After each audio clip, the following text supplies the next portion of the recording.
Osaa, the Yellow Mage, was a man driven by his desire to uncover the truth of man and the gods, even if it meant soaking his hands in blood. He would go on a journey of a lifetime to a darkened and forgotten city of Preheville, dripping in violence and mythology. He'd come face to face with the gods, new and old, and he would become the Mage of Rot and Fire. Join us in this Fear and Hunger 2 adventure as we go through the events of the Festival of Termina.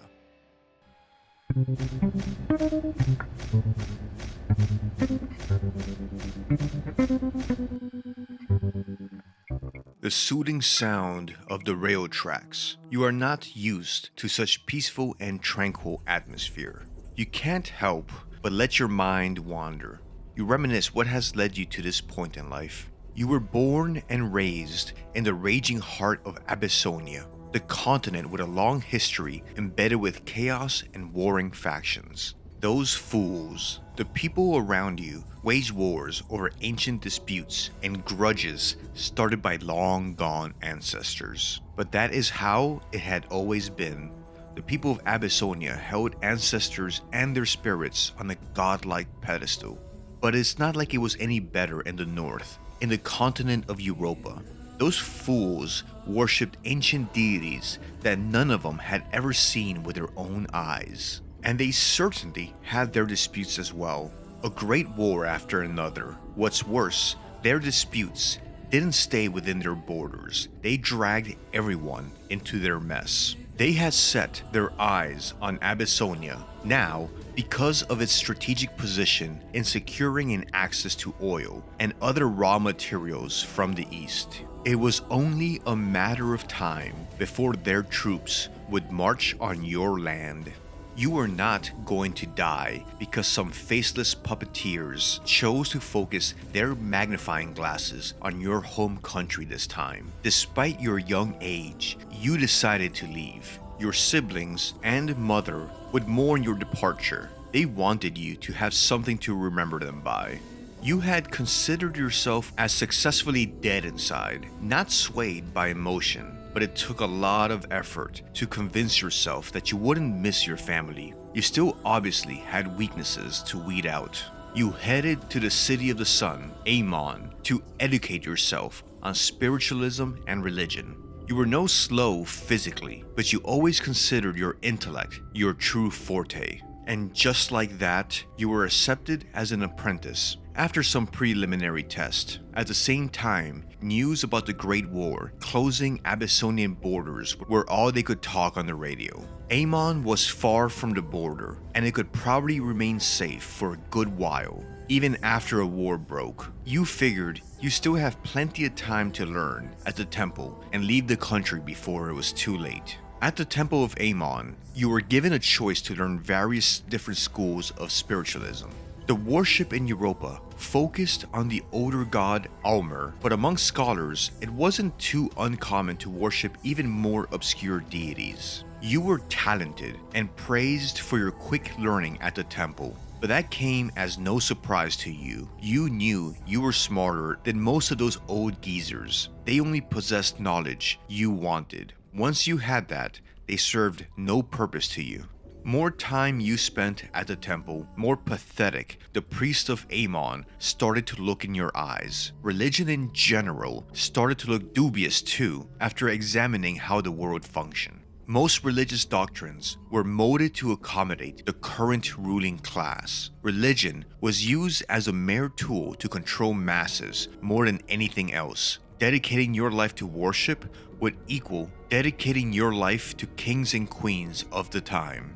You had left your home because you didn't want to die fighting someone else's war, so why would you waste your life serving someone else in turn? Around this time, you found an old scroll from one of the many Amon libraries. The scroll mentioned an old sect of magical practitioners originating from eastern sanctuaries whose worldview seemed more appealing to you. Yellow mages differed from your typical priest. Instead of dedicating their lives to worship, gods existed for them. Their force was to be harnessed to further one's own personal growth and agenda.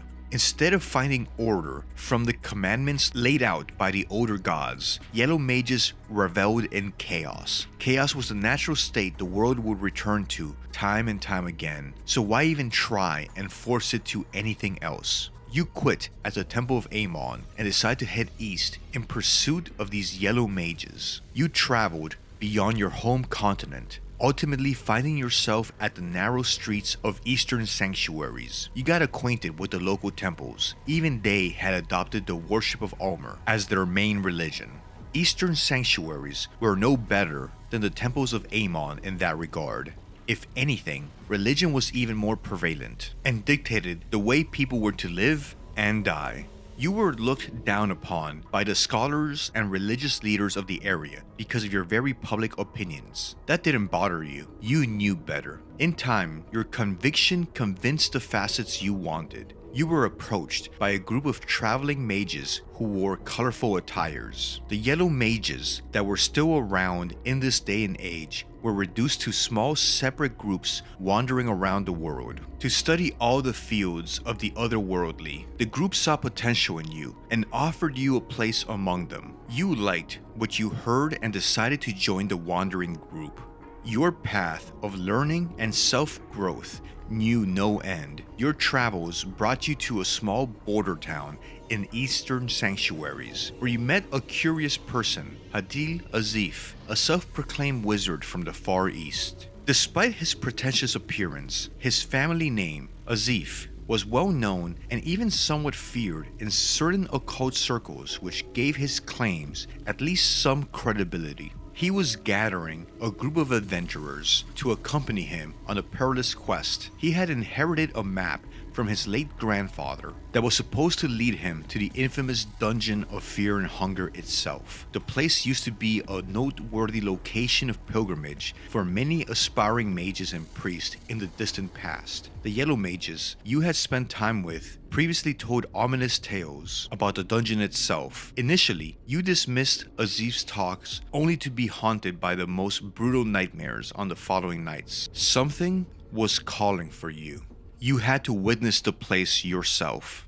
You joined the motley crew of adventurers Azif had managed to put together and traveled through war-torn Europa. Most of the crew quit halfway to Rondon because of how difficult it was to cross borders during those chaotic times. The closer to the destination you got, the more feverish your dreams became. The remaining members of your ragtag fellowship were visibly sick from stress and otherworldly pressure that had befallen you on the moment you set out on your quest. The breaking point was the day that you were to finally arrive at the dungeons. A heavy fog drowned your camp and made navigation impossible. Using a compass did no good as the thing was just spinning circles wildly. Distant growls and howls created unrest. Not that there was any need, as superstition and constant misfortune had already convinced your fellow travelers that this trip was cursed from the start.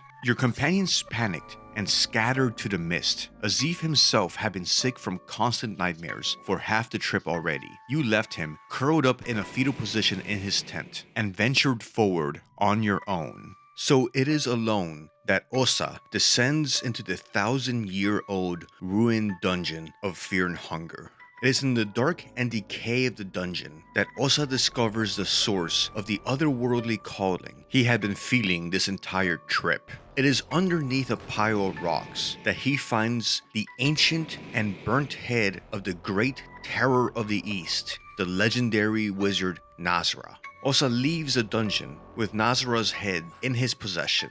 And this is how Osaa receives Nasrah, taking the place as a mentor to Osaa. Nasrah tells Osaa that they must travel to a sleepy city in the old part of Bohemia, Preheville, and that they will have a date with destiny and an encounter with the machinations of the gods in this town. And it is so that Osaa boards an unassuming train and heads for Preheville. Thinking about this, Osaa is slowly lulled to sleep by the rhythmic back and forth motion of the train, and Osaa dreams a dream. And in this dream, Osaa sees a small girl with red slippers run off towards the front of the train. Osaa suddenly comes to. He wakes up, looks around. He's been caught off guard and feels disoriented. He's always had to be a light sleeper and alert to his surroundings, but something felt off. The other passengers don't appear to be sleeping, but rather frozen.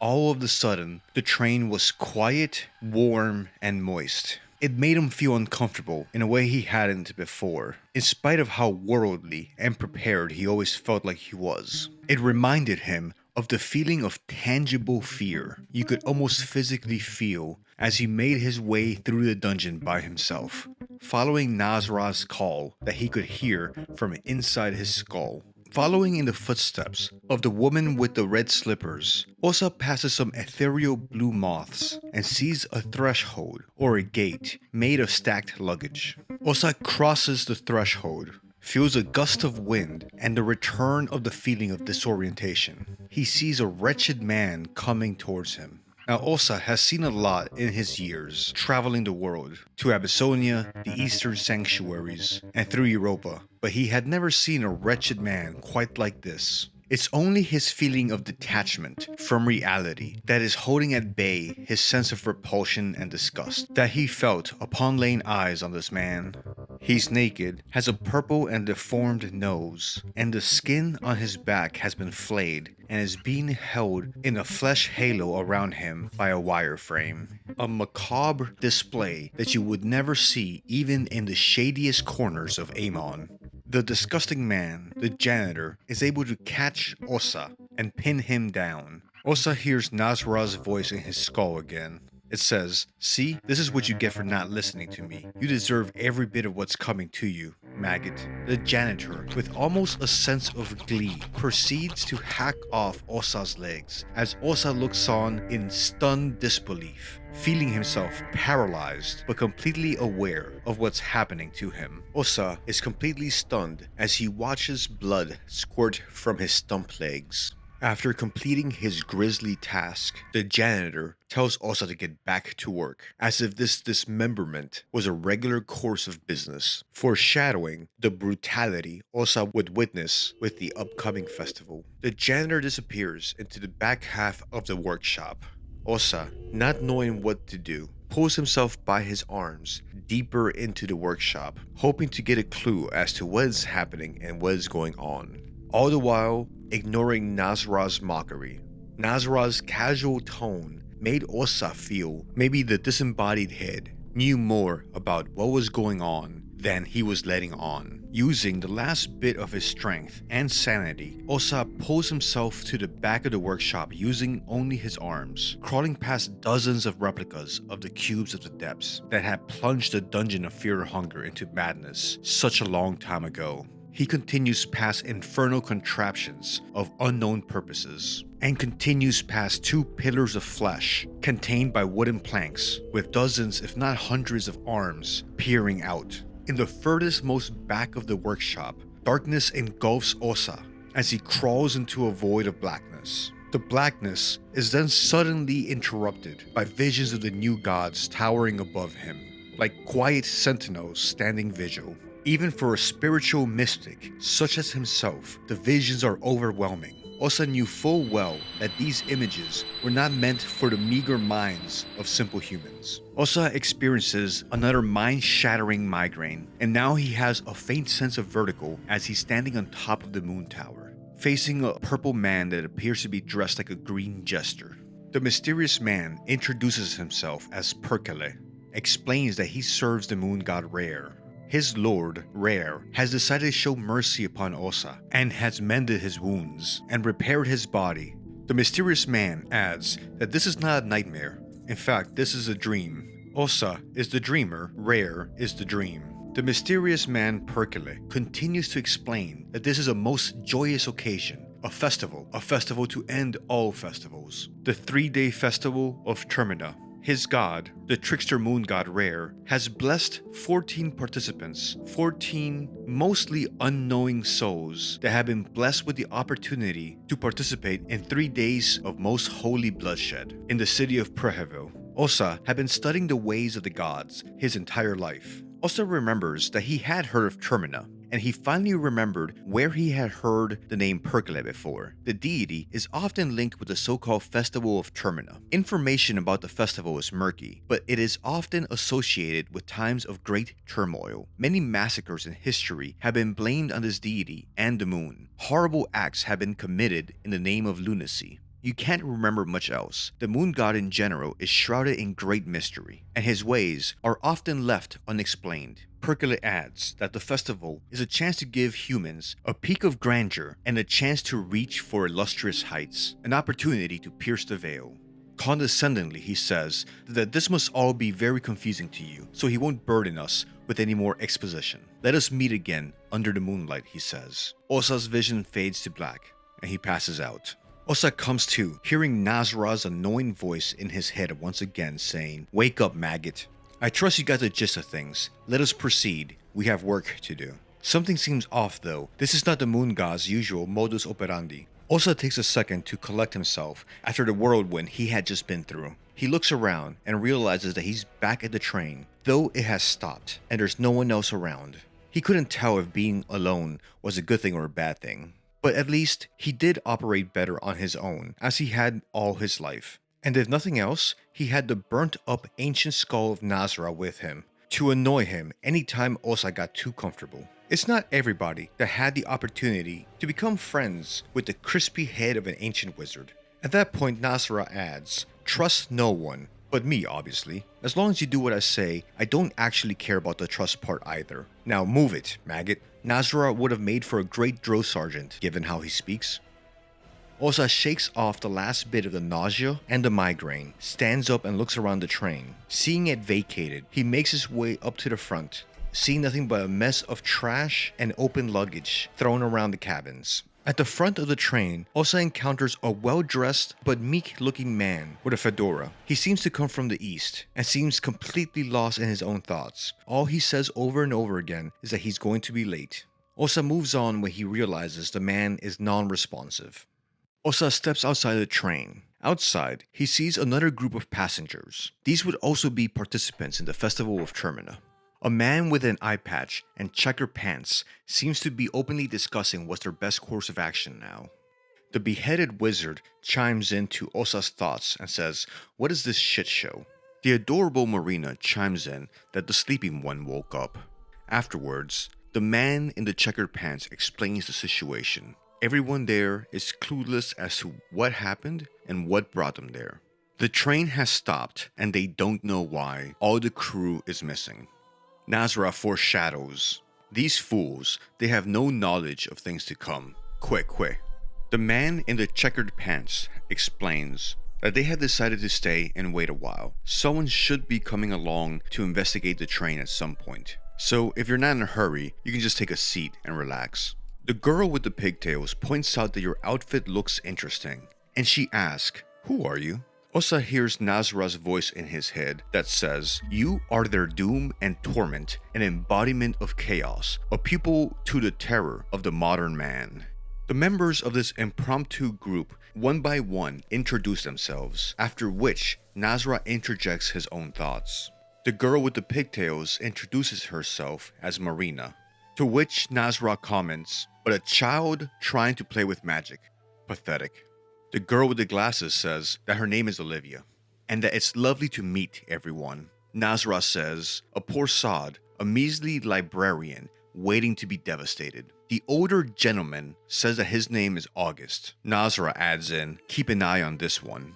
The woman with the brown jacket continues, saying that she's Karin Sauer, a war journalist. Nasrah quips that he already senses this bitch is an arrogant piece of filth. Nasrah always being as lovely as he is. Though Karin was born as an aristocrat, I do wonder what prompts Nasrah to say that. But then again, the immortal decapitated head that has been a warlord for millennia isn't really sympathetic towards anybody. Though you could make the argument he is maybe a little bit nice, at least for his standards, to Osaa.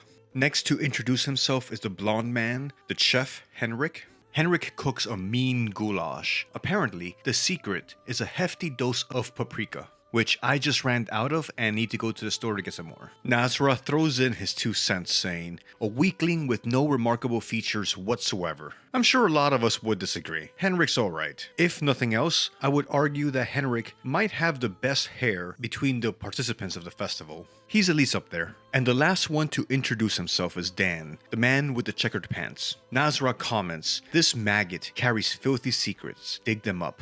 The group then discusses how they all had the same dream with the janitor and the workshop. Then they proceed to discuss different theories that they believe might explain their current predicament. Though Osaa gives them no heed, he knows that they've all been directed here by greater powers that they could not understand. The gods that dance in the moonlight are controlling them through invisible tethers that they cannot see. The doctor of the group then points out the direction to the city, highlighting a massive tower that's reaching up to the sky, easily seen over the forest top.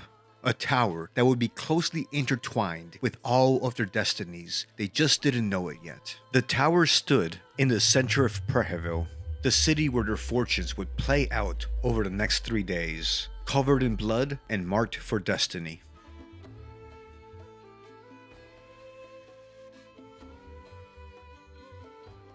An impatient Nasrah says, enough of this nonsense, we need to get going, or start killing. Either is fine by me. It's good to know that Nasrah is flexible in his demands. Day 1. Monologue with the Moon. Osaa took the first steps towards Preheville, being unable to comprehend how the cogs of Termina have begun to turn on a grander scale. His life bouncing around different cities of the East had prepared him and exposed him to a lot. A life on the streets wasn't easy, especially on your own, but nothing could have prepared him for the challenges that lay in front of him. His journey towards Preheville starts with some good luck when he finds some boat cutters in the shrubbery not far from the train. These will be useful for once he tries to enter the city. He also has some other trinkets that will prove useful that he picked up in the Dungeon of Fear and Hunger. Gameplay wise, this would have been during the full text adventure before starting the game. The most important item he picked up is the Small Things Amulet, which increases your agility and is extremely useful to start off the game with. Once a character has 16 agility points, he or she is able to take 2 actions per turn in combat. Gaining agility is going to be important in a minute, so keep that in mind. Osaa presses on into the unknown through the fog, wondering what the gods have in store for him. It's not long before he sees the first signs of the chaos that has enveloped the city, as he finds a destroyed wooden cabin and the fate of its poor inhabitants, the woman impaled against the wall and the man slumped dead on the ground. At the same time, Osaa hears someone else coming up the trail behind him. It's Tanaka, the businessman that he had found catatonic inside of the train after waking up from that horrid dream. Osaa knows that these events are the business of the gods, and when working with the gods, you rarely walk away with your hands clean. Osaa had been prepared to spill some if he needed to. Unfortunately for Tanaka, taking his soul will allow Osaa to further increase his agility, giving him an edge in combat by allowing him to take an additional action per turn. Tanaka has grown to become one of my favorite characters, and he does have a really good story that we wouldn't see in this lore through since he has seen his exit from the festival so early on. So let's cut away from Osaa's lore through for a bit and learn a little bit more about Tanaka's story and how it would have played out if he had survived a little bit further into the events of the festival.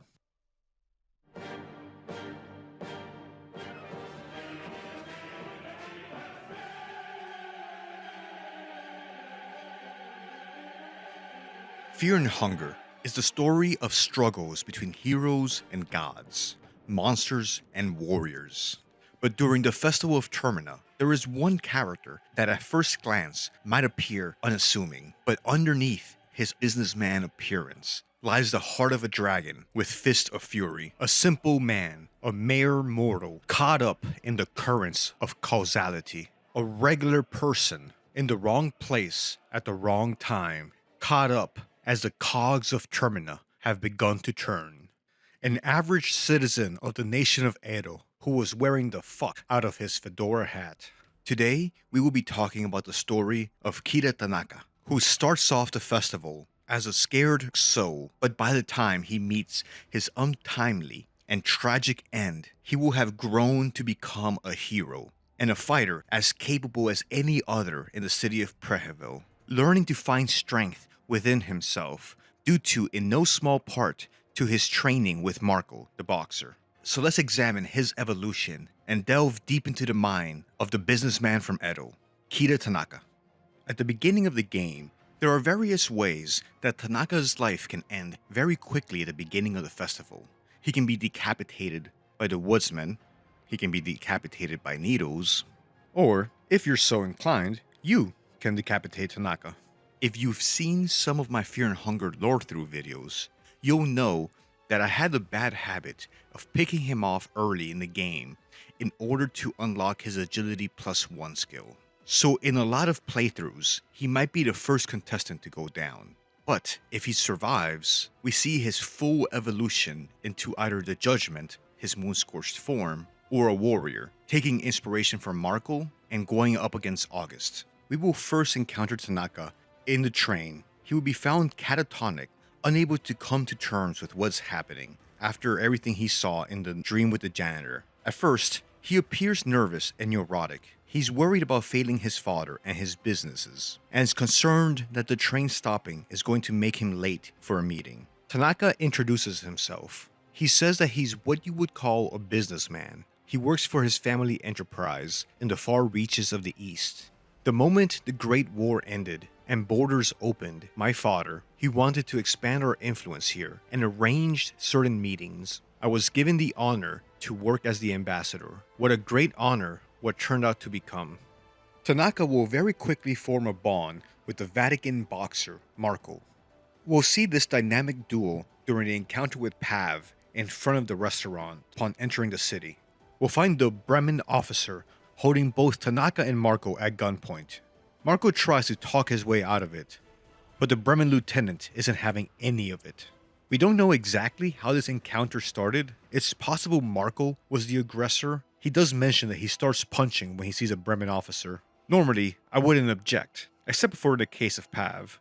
If you save Marcoh and Tanaka, we find out the true motive for their visit to the city. They were trying to find a wheelchair for Olivia, showing that these two fast friends are similar in how willing they are to help others. And let's remember, kindness is sexy. In spite of all the madness and carnage, they still found it in themselves to try to help their fellow participant, in a stark rebuke to what the feathered jester suggested they do to each other. Tanaka and Marcoh still haven't been corrupted by the forces of the old gods. When we next see Tanaka, we see the effect that being held at gunpoint has had on him. Something has awakened inside this seemingly gentle man. Tanaka-san is realizing that his passiveness has left him to the whims of the world and the agents in it. He no longer wants to live in the wake of events greater than him, but he wants to be someone that can force his will on the world. To accomplish that, he needs to learn how to fight, and who better to teach him than Marcoh, the experienced street fighter who has had to fight to survive his entire life. We'll find both of them running drills outside of the train, practicing bobbing and weaving, hooks and jabs in the fog. Tanaka is changing. After exhausting themselves, you'll find Marcoh, Tanaka, and Olivia inside of the train. Tanaka mentions how every muscle in his body hurts. Who knew that boxing could be so painful? But he feels more confident, and the world has become a less scary place for him. Talking to him, you'll learn how profoundly different of a person he is. He says that he feels like he's just in the beginning of his journey. He adds, "To be honest, I was terrified of this place when I first got here. I didn't think it could get any worse, but then we ran into that Bremen soldier. He could have just pulled the trigger and it would have been the end of me. I realized it's not just this cursed town that's out to get me. We are delicate flowers, just waiting to be stomped by any one human who wishes to do so. The world doesn't owe us anything. It's up to us to stand up and do the right thing." Tanaka is both a warrior and a poet. Eventually, these two would get the regrettable idea of heading back into the city. We'll find Tanaka's hat in the otherworldly version of the White Moat Apartments. Before long, you'll be able to hear the noise the giant is making, Marcoh's moon-scorched form.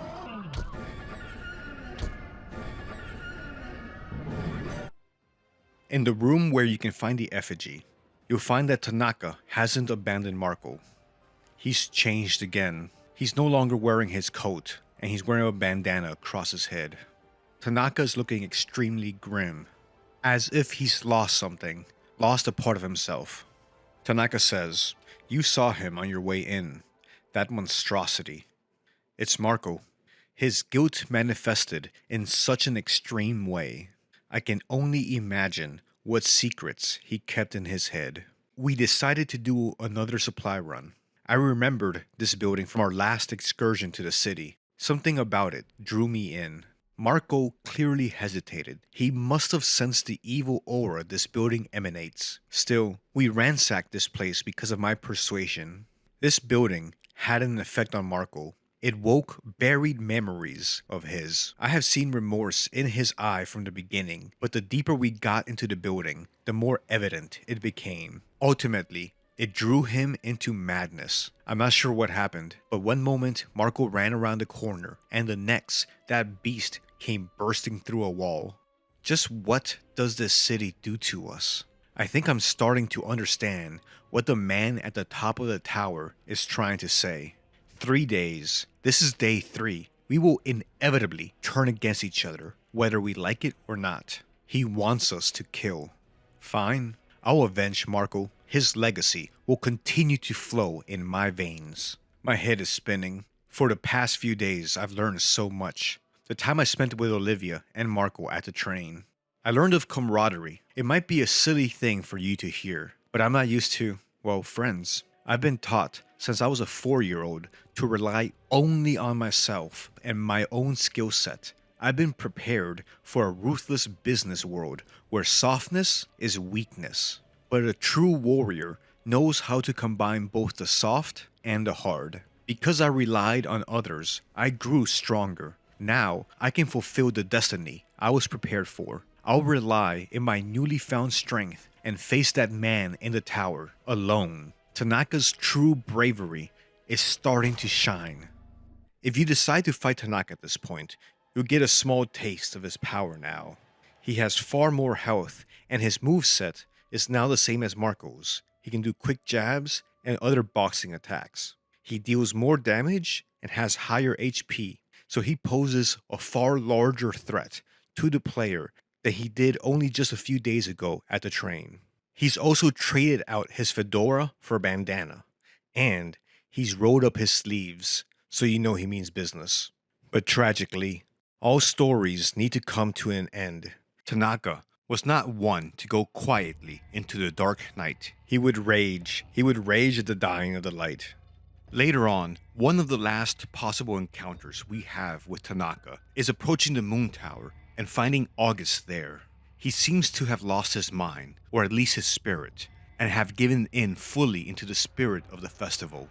He seems to have given up and given in to the violence. He's decided to partake in the festivities and play by the rules of the moon god. He has taken Tanaka's life in one final battle. Tanaka would only fall to the fiercest and best combatants among the participants, dying a warrior's death. Another way that Tanaka's story can finish is if you visit the museum on the last night. Tanaka will have moon-scorched into a monster form called the Judgement. The Judgement will appear in the museum at the very last night. Visually, he will appear as a regular man with his head through a metal frame with glass shards sticking out of his head. He's also holding a whip in one hand and has glass shards inserted to his other. All of his attacks are glass-based. This imagery could be a mockery or commentary on the concept of a glass ceiling. For reasons I'm not sure of, the Judgment's design reminds me of the scene in Fight Club, in the protagonist's boss's office where he beats himself up. Not sure why it makes me think of that. I think you could also make the argument that the metal frame or box around his neck is representative of the expectations placed on Tanaka by his family to spearhead the family's business, or the expectations for Tanaka to serve as a lone ambassador to a far and foreign land. If you search his body after defeating him, you'll find Tanaka's note. It reads, "I tried to fool myself, deny the inevitable. There's no mistaking it anymore. I felt it inside of me for a few days now. What happened to Marcoh and everyone else in this cursed land. I know I'm next. The gut-wrenching nausea deep within me. It's growing fast. All my memories and regrets, they become increasingly heavy. It's a burden that's almost too much to bear. I now understand why Marcoh succumbed to the madness. It truly is a fate worse than death. Tanaka's note is raw and honest, exploring the weight that regret can have on you. The other thing that's very interesting about his note is that it gives us the best inside view of what the process of moon scorching is like. To my knowledge, there's no other character that describes what it's like to increasingly feel the gaze of the moon god Rher glaring down on you as you gradually give into the darkness inside of you. Something else that stands out to me about Tanaka's story is that he is one of the characters that gives us the most exposition about his feelings and what he's going through. Between his note and also the conversation at the train where he talks about the process of discovering friendship, we get a lot of insight into the character and the persona of Tanaka. And we don't get this level of insight to a lot of the other participants. So this next part is to any of my regular viewers that may have seen my lore through videos for Fear Hunger 2 Termina.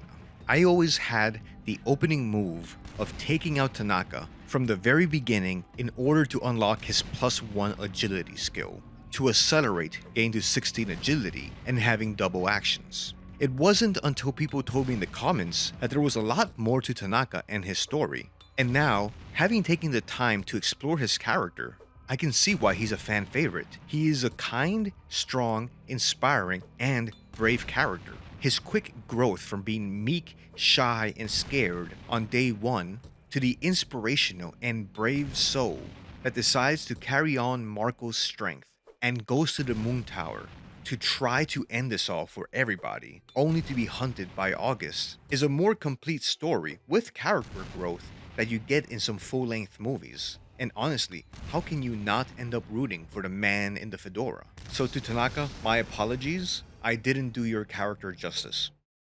Returning to Osaa, he continues making his way through the fog, approaching the city of Preheville. He notices the air becoming more humid as he comes upon a lake. Here, he finds the woman with the brown coat that Nasrah had called arrogant. Karin, the journalist. She's quietly looking at the water of the lake, taking in a peaceful moment, ignoring the chaos and violence that is soon to break out around her. She notices Osaa and rudely asks, "What is it?" It's clear that she's not in any mood for company. She adds, she's not in any mood to make acquaintances right now. She's wasted enough time. She's a journalist and she smells a scoop. She excuses herself and says that she spent enough time loitering around. Osaa leaves her to enjoy the tranquility of the lake. Might be one of the last serene moments either of them experience, so why not take it in? Osaa couldn't have known it at the time, but Karin is one of the other participants that has spent a lot of time outside Europa, having spent a part of her youth in the eastern sanctuaries, where Osaa also studied for a time. Continuing his way along the lake, our yellow mage makes his way to the outside slums of the city, where he would get the first glimpses of the effects of the moon scorching on the local population. Through the thick fog, he sees some of the locals in obvious state of distress, peeling at the flesh on their faces, pulling it off, standing naked, exposed to the elements. Speaking to them only reveals the depth of their despair, as they even ask to be put out of their misery, wanting for Osaa to end this for them. These encounters are Osaa's first glimpses of the results of moon scorching, what happens when someone's exposed to Rher's corrupting light and radiation. These poor townfolk are so lost, so distraught, so completely wasted, they don't even present resistance if Osaa attacks them. Osaa is a worldly man. He has seen a lot and traveled a fair bit, but the sight of someone tearing their own skin off is something that will linger with him. One doesn't easily forget the sight of someone ripping their own face off.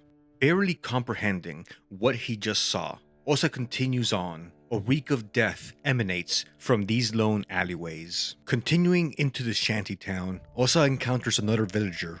She complains about a cold burning sensation. Moon scorching is a form of cold burning from the moon's light. the trickster moon god's madness unwittingly unleashed upon these people. This villager is also digging their fingernails deeper and deeper into their own flesh. Osaa knew that there was no saving them. There was nothing he could do to help them. The corruption ran too deep. The rot had taken too strong of a hold. Osaa would feel pity for them if he didn't already feel so numb by the overwhelming emotions that he's been feeling after the turmoil of the last few hours. Even now, so early in his journey, it all felt like so much for one person to burden. He felt the effects of the Festival of Termina slowly but surely gnawing away at his sanity, or at least what remained of it. In one of the makeshift shacks in the slums, Osaa finds a rusty hatch in the ground that he manages to unlock. He peers into the underground darkness, not knowing what he's looking at or what to expect. The man of magic from the east wasn't an expert in Europa or its affairs, but he had never heard of these large metallic hallways running underneath the capital of Bohemia. How long had these tunnels been here? What were their purpose? Osaa could only take a wild guess. He was more familiar with the ways of magic and the gods, not of machines and metal. Though it appeared he'd be getting a crash course in modernity today.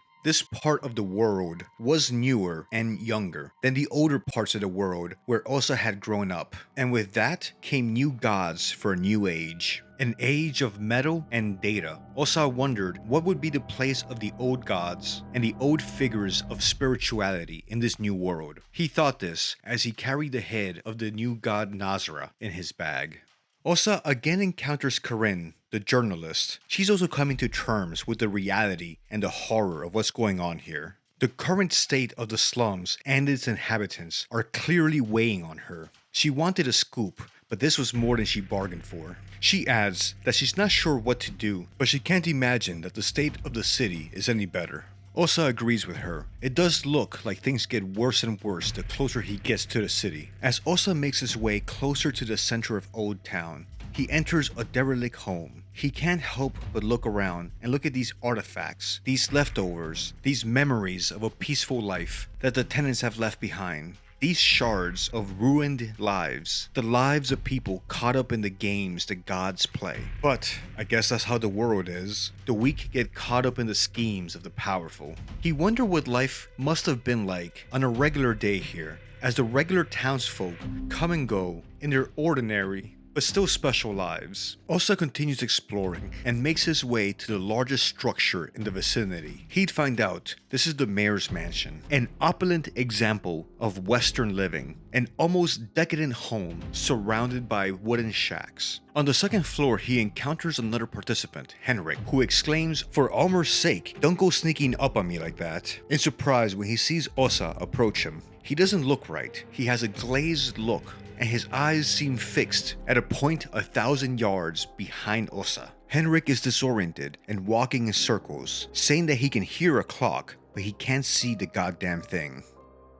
Henrik continues saying that he can smell rosemary and garlic. He adds that he's starving. Osaa tries to snap him out of it, and it seems like he's able to make Henrik come to his senses. Henrik comments that there's something wrong with this place. He had made his way here hoping to find something to eat since he's so hungry. As he lingered in the mansion, he got lost in thought, and then those thoughts consumed him. He asked Osaa for help finding the food storage in this building. Henrik is hoping to find food for everyone back at the train. And so Osaa begins searching the mayor's mansion. Making his way down a hallway on the second floor, he finds a connected reading room and what appears to be a prayer room with candles and a crucifix of Alll-mer before Alll-mer came back to enact his revenge on those that killed him. In the prayer room, there is also a ritual circle on the ground and a decrepit priest. Now, yellow mages aren't exactly kind and ethical, but they had nothing on the moral turpitude of the decrepit priest of Preheville. Osaa continues exploring this large and expansive mansion where the mayor lived, finding items and a piece of armor that will help him in his journey. He didn't know what challenges lay before him. He knew some hardened leather armor would probably keep him a little bit safer. Reaching the basement, he's able to find the food storage that Henrik had mentioned. It appeared as if the mayor had been hoarding food, storing it for whatever reasons. there was enough food here to feed everyone on the train for weeks, though they only needed food for 3 days, the surviving ones anyway. Osaa returns back to the second floor, but on his way back to Henrik to deliver the news about the food storage, Osaa couldn't get the thought of the decrepit priest out of his head. So he makes his way back to the decrepit priest to deliver some divine retribution to the blasphemous priest. Now equipped with leather armor and the spear that he's had this trip, he decides to put an end to whatever dark rituals this priest was engaged in. Little did he know he was only seeing the tip of the iceberg, and he would learn the darker truths once he visited the orphanage. Osaa was repulsed by some of the forms of worship he encountered in the West. Osaa continues his exploration of Old Town, finding the entrance to a tunnel in one of the residences not far from the mayor's house. He descends into the earth and the darkness of the tunnel. In the dim light, he sees a boy in a military uniform that seems absolutely horrified at the sight of him. Before he can even get close or say a word, the boy runs away deeper into the tunnels. He also finds another ritual circle, suggesting that the gods were receiving a lot more attention from Preheville than Osaa had originally anticipated. Osaa knew that the worship of the new gods and the old gods was still alive and well in Europa, but he's surprised to see the level of devotion that he's found here in the old town of Preheville. In a nook in the back of the room, he finds a severed arm, a bone saw, and a chain. A simple setup that tells a painful story. Fear and Hunger 2 has an interesting leveling and morality system. In order to unlock skills, you'll need 2 things. 1, heads that you can trade for soulstone shards at ritual circles, which has the direct implication of violence because how else would you be carrying a bag of severed heads with you? And to use those soulstones, you'll need unlocked skills, and the only way to get that is by killing other participants. Finding the bodies will not be enough. You have to be the one to take their lives. So basically the way that leveling up in Fear and Hunger 2 works is how vicious are you willing to be in the pursuit of power, and making the game easier. So you get some ludo-narrative resonance there, where the mechanics of the game reflect the themes of the game. Osaa gets some sleep to pass the time. He dreams of Perkele, and we see that there are still 13 participants, with only Tanaka dying so far. In the early game, going to sleep and having an encounter with Perkele is the only way that you can unlock skills on the Hexen table. Later on though, you do get access to Donovan's house, where you don't have to pass time nor sleep to get access to the Hexen board. Also, this is the main way you'll be saving the game. Fear and Hunger restricts your ability to save game frequently, which is a great way of adding tension and suspense to the exploration of the game world, since you'll always feel like you have something on the line. This is the main way you'll be saving the game, other than drawing the sigil of the god of Fear and Hunger at ritual circles, which will get you a few saves, and is the only way of saving in masochistic mode. Osaa uses the Hexen table to unlock Agility +1 from Tanaka's tree. The +1 agility skill, along with the Small Things amulet, will give us 16 agility. Having 16 agility allows you to take 2 actions per turn in combat, making things a lot more manageable. Osaa will also unlock the meditation skill. The meditation skill grants the player rev points when guarding, so that allows a very effective tactic where one turn you take reduced damage by guarding, and then the next turn utilizing your rev points to do increased damage, lowering the damage you take and increasing your attack. Osaa would wake up and it's the afternoon of the first day. He has a lot left to explore and still needs to find a way into the city. He starts heading back into town, where he will encounter more of the moon-scorched villagers. Some he'll be able to avoid, some he'll have to fight, and some he'll be able to outwit and use traps to deal with. Osaa had learned to be resourceful and cunning over his decades of life, moving around different cities in the east all by himself. Though they were frightening, this wouldn't have been the first time Osaa feared for his life as he made his way through a shady part of town. The quest for divine knowledge and the hidden truths of the gods would never be without danger, and Osaa accepted that fact. In these moments, he would cling to his iron will and determination to learn about the true nature of the world that we inhabit. He needed to know the hidden truths about reality that lay behind the veil that kept him and humanity blind to the truth. Osaa would not be content, living his life chained in a cave, staring at shadows on the wall, believing that was the entirety of the world. He knew he was onto something. He knew he would learn something here in Preheville, this old city in a darkened corner of Europa. Though he couldn't know the extent of what he would learn, and ultimately, he didn't know the true cost of knowledge. For when you stare into the abyss will stare back. For the moment, Osaa put these grand and lofty thoughts aside. He still had to find a way to get into the city. Osaa continues navigating this nightmare-scape, and eventually reaches the center of Old Town. Here, he gets a full glimpse of the brutality of the religion here, as he finds a crucifixion site. He sees a massive stone crucifix with bodies that had begun to be cut in half from head to toe. He knew religion could be a brutal and cruel affair, but even this was new to him. This was a level of savagery that was new even to an experienced yellow mage. Osaa offers up some of the severed heads he's collected to the Tainted One in order to get some more soulstone shards. With these, he'll craft soulstones that he can use at the hexen table. He finds a place to rest and lays down for some sleep. Soon he'll be dreaming of Perkele again, but he'll have a chance to use the hexen table to get some more skills that he'll need to survive.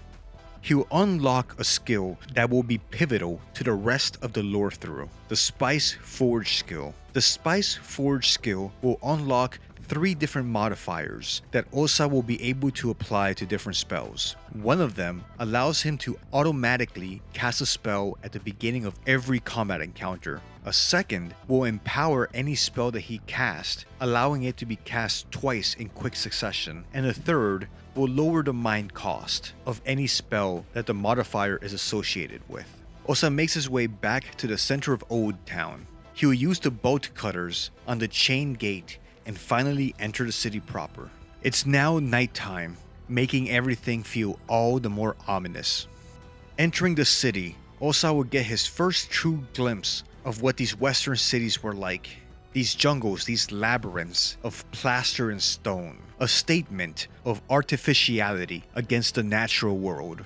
These modern cities where people lived packed in close proximity to each other, but far away from the gods.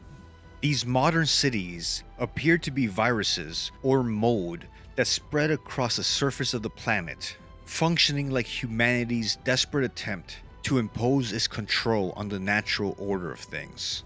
Building these sanctuaries where humanity could control the natural elements and keep out the wild world around them. I mean, that's what it always comes down to, isn't it? Control. And who has control? Humanity and their artificial cities were no different. But then again, neither were the gods. Osaa makes his way through these establishments, these restaurants, houses, apartments, hotels, in search for anything that would help him in his journey.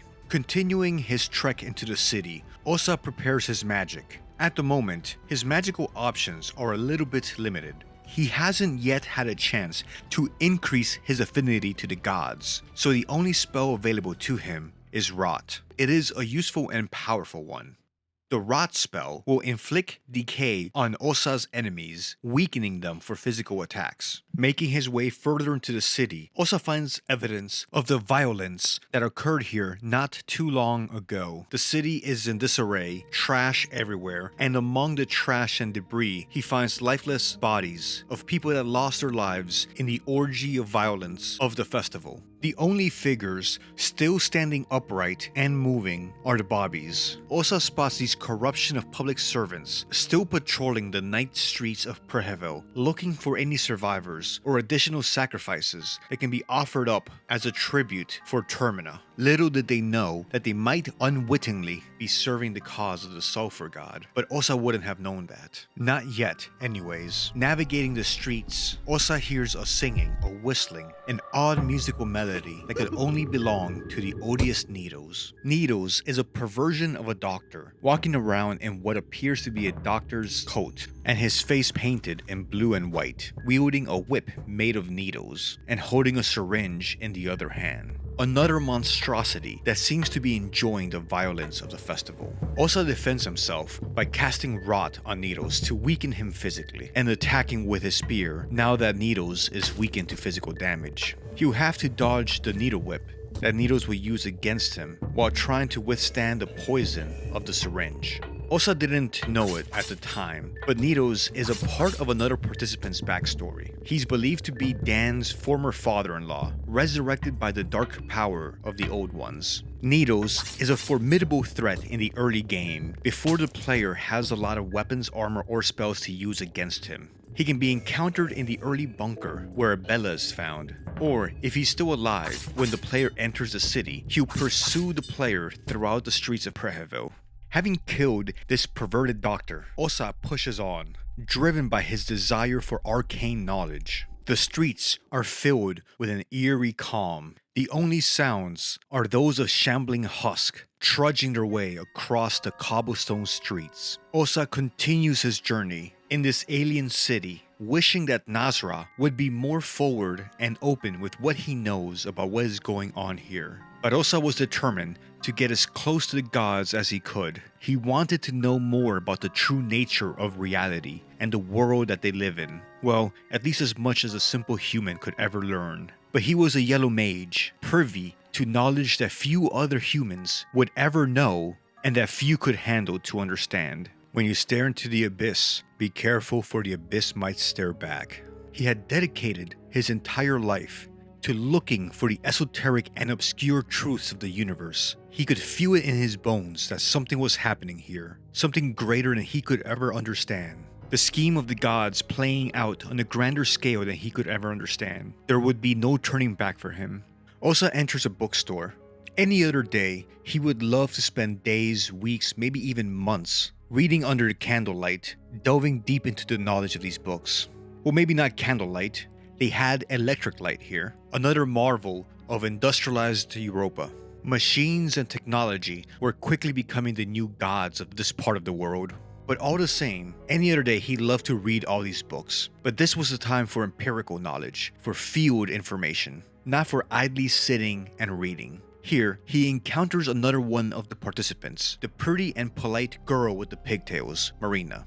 Osaa has chosen that it's easier for him to operate on his own, and he's more effective that way, so he has decided to minimize contact with others. That annoying charred head in his bag was all the company he could put up with right now. Making his way back to the streets, he hears a new sound, something different than the sound the husk were making just a few moments ago, and it's coming from above him. He looks up and sees another one of the participants, the gentleman, August, making his way with great athleticism across the rooftops. Osaa has to agree that running across the rooftops would be a lot easier if he had the physical capability of actually climbing up there. He had to wonder, how was a simple man so strong and so nimble like this mysterious August, a man with a majestic mustache and the only other participant of the festival that had some inside knowledge about the greater machinations happening here in the capital of Bohemia. The center of the city is like a maze of debris, cars, trash, waste, and crates. Clear evidence of the anarchy that played out here.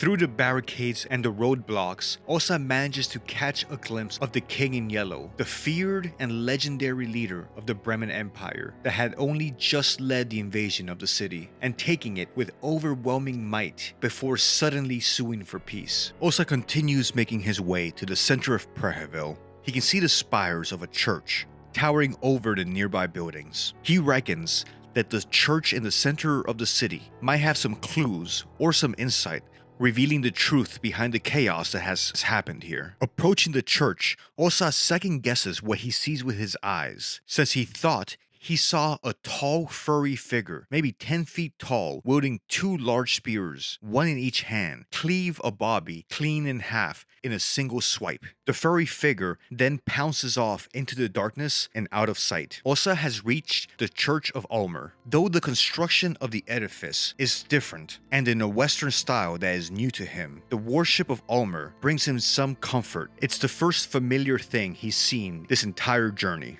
He enters the church, hoping to find a sense of comfort, being around familiar images and symbols. At first, he only hears his own footsteps on the cobblestone. He momentarily thought he could hear some soft singing coming from above him. He looks up, but in the darkness and the distance, he can't make anything out. Finding the church empty, Osaa makes his way to the rafters, hoping to find someone, a survivor, or some clue as to what all happened here. Instead, he finds the source of the singing that he thought he heard not too long ago in the form of the Pillar Men, muscular men with deformed heads bound by rope, church fanatics tied up to the pillars, singing hymns to the glory of Alll-mer. Faithful men deformed and perverted by the old gods in celebration of the festival of Termina. It's not like the faiths back east were particularly benevolent or gentle.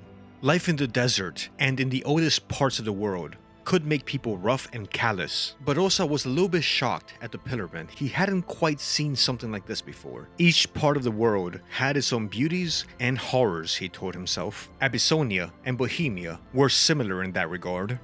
The Pillarman starts to jog towards Osaa, but Osaa is able to use the Pillarman's momentum against him and pierces him deeply with his spear, ending the encounter. The now still Pillarman tumbles and falls to the church floor a long way down. Osaa, still rattled by the combat encounter, loses his footing and also falls to the ground floor of the church. He discovers the chandelier he had cut down had broken through the ground floor, opening a way to the basement for him. As soon as he descends, he notices the unmistakable stench of gore as he sees tripes, innards, blood, and limbs covering the floor and the walls of the basement church. Osaa was a spiritual man, very much in tune with matters of spirituality and the other world, and he could tell that this was a site of vicious violence, where someone had carried out many dark rituals. Blood soaked the ground, and the floor felt sticky underneath his shoes, which made it feel like the ground was trying to hold down his feet with every step. Osaa sees a statue of a cowering angel holding up an effigy. Osaa felt deep inside of him that this effigy could be of great importance. Without a second thought, he picks it up. Clearly there was more going on in this church than the worship of Alll-mer. Osaa couldn't shake the thought that he had also caught a whiff of the smell of sulfur. It's not long before he hears footsteps echoing in the stone halls, and he realizes he's not alone down here. Osaa realizes the walking nightmares are getting worse the deeper he delves into Preheville, as he sees a Crimson Father. Osaa would try to outrun his otherworldly pursuers, but there's only so much space to navigate and escape through in the narrow corridors of the church basement. This is where Osaa would get his first glimpse of the more eldritch horrors that await him as he confronts a Crimson Father, an otherworldly invader to our reality and world, reminding Osaa that he hasn't even started to scratch the surface of the truth and reality of the universe he inhabits, but is blind to. The Crimson Fathers are attracted to blood spilling the same way that flies are attracted to shit. Our protagonist Osaa realizes that they are telepathic creatures as he senses the Crimson Father's thoughts like a scraping on the inside of his skull. Backed into a corner, the yellow mage would be left with no option but to fight him. Osaa has to swallow down his revulsion as he sees the man-snail transform in front of him from the figure of a man with a snail for a head to a more alien Cthulhu-esque tentacle monster with a giant tooth maw for a head, resembling a Venus flytrap that had forgotten to go to the dentist for a long time. With his bravery holding back madness and despair, the yellow mage continues the fight, using his spear and trying to dodge the tentacle attacks. Eventually, he stabbed the Crimson Father enough and its body collapses, but the snail head remains. Knowing that no good will come from leaving the snail to have a chance to crawl back to the pools of blood, he stomps on it. He'd be lying if he said he didn't enjoy stomping on it. Content with his exploration of the church basement, Osaa returns back to the surface level, where he's ambushed by the Vial, a pig-masked killer carrying a tank of poison. The Vial had been patrolling the center of Old Town, looking for more victims to offer up as violent sacrifices to the festival.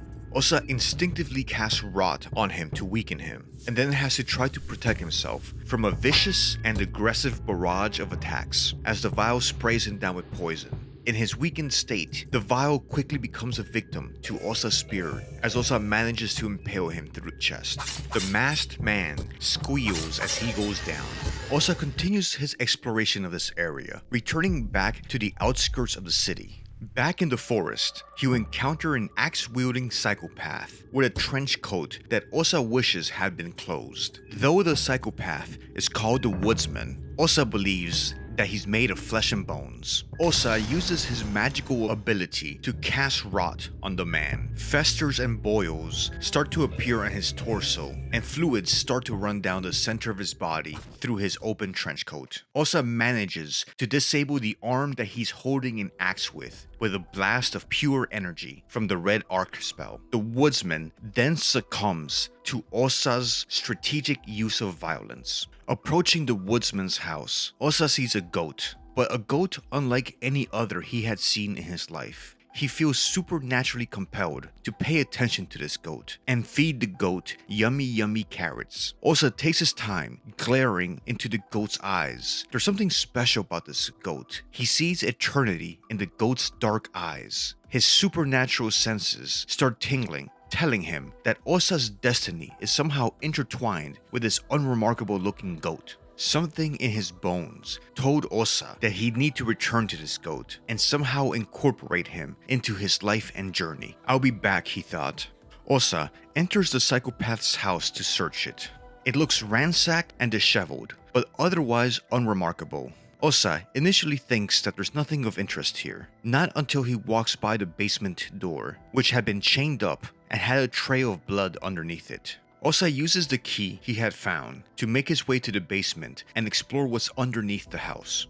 Osaa makes his way to the back room, where he finds a ritual circle on the ground with the sigil of Rher drawn in blood, along with the dead body of a woman. He finds a note that says, "I'll reunite with my lover on the other side." Always curious and searching for knowledge and understanding, Osaa uses the sigil of Rher to transport to the other world. He doesn't find much here, other than a mysterious stranger dressed in black. "Another one heeds my calls," says the man in black. "Just remember, you came to me, not the vice versa. Tell me, O naive one, do you believe in the pitch black darkness? Oh, but that's how it's meant to be. Good in one hand, evil on the other. Good can come from bad places, just as bad can come from the good. A constant struggle, a game even. This is how it's meant to be. That is how it was. A man listened to his spirit, and you could tarnish that spirit so easily. But it wasn't to last. Then people started to worship a new god, the god called science. Suddenly, everything needed to be calculated. Before putting into consideration, there is no good or evil behind the scope. Maybe my time has come to lend the sword again. I will aid you in your quest. See you soon." And the man disappears into the ether. After the man disappears into nothingness, Osaa can't help but stop for a moment and ask himself, what the fuck was that? Osaa makes his way back outside to the porch of the house. When he steps out onto the porch, he feels the eyes of eternity fixed on him, as if an entity from outside time was now paying attention to him. A creature of great power was focusing in on Osaa. Osaa then looks to his left and realizes that the goat has moved and has his attention intently focused on the yellow mage. No longer would Osaa wander the darkness of the mystery and tragedy of Preheville by himself. Whoa, other than Nasrah. Now he would confidently stride forward with the hoofs of the goat next to him, to mark, commemorate, and celebrate their new bonds of human and goat brotherhood. Osaa and the goat kill a man, and then they make their way to the sewers. Normally, goats aren't comfortable in sewers. It's not their natural habitat. But this goat, whose name I cannot pronounce correctly, Perkele, maybe, seems perfectly at ease in the fetid and rancid air of the Preheville underground. Down here, hidden away from the moon's light, Osaa and the goat will test out their camaraderie, going up against the neighbor monsters. The neighbor monsters are moon-scorched villagers, still wearing a shirt but having been converted to monsters with maulers for hands and a spout and tongue for a head. To demonstrate his love for Osaa, the goat keeps headshotting them, taking them out in one hit so that his beloved yellow mage takes no damage. Our magical duel will encounter other threats down here, other moon-scorched villagers, ghouls, and other such threats, but fortunately, Osaa is well equipped with the first rot spell and the goat's help in combat, so he doesn't encounter too serious of threats, at least not for now. And Osaa is still only operating at a low fraction of his total power, still using regular weapons and the rot spell. Preheville didn't even know that they haven't even seen Osaa at his full fury. His true power will be unleashed later on once he has the full suite of fire spells, enhanced by magical items that makes his spells even more powerful, demonstrating and unleashing the full fury of the Mage of Rot and Fire. But we'll get to that in time. Osaa and his newfound companion continue making their way through the dirty sewers until they reach the sewage treatment plant puzzle. Here, Osaa is able to put his experienced, analytic, and intelligent mind to use to solve the puzzle, flip the waterways, push boxes out of his way, and continue making his way deeper into the city. All the hours and years he had spent studying and reading had helped him recognize patterns, which gave him a natural puzzle-solving ability, still driven by an insatiable thirst for knowledge and the desire to know what the hell is going on in this town and what is the festival of Termina. Osaa and the goat find an old lady down here in the sewers, so they beat her up. Things get stranger for the goat and the yellow mage as they continue to make their way through the sewers, where they encounter what they thought was a person, but later realized was a spawn of the moon god Rher, a doppelganger, a replacement for one of the participants placed in the city for reasons unknown. The doppelganger shows us that the motivations of the moon god are unknown and he's able to spawn imitations of human life. Just like Voltaire from the original Fear and Hunger was able to create life, so can Rher. And in both times, the outcome, what's produced, is off-putting, unsettling, and disgusting.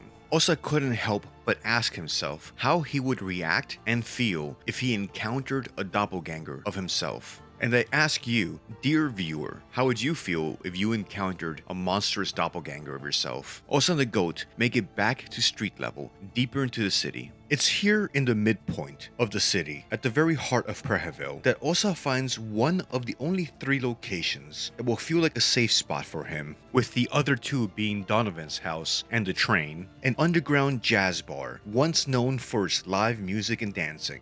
Not to mention its expansive list of liqueurs and spirits ready to be mixed. Osaa takes a moment to light all the candles in the room. Something about a room illuminated by candlelight brings comfort to him. It reminds him of all the hours and evenings he spent in contemplation and prayer in the temples back east.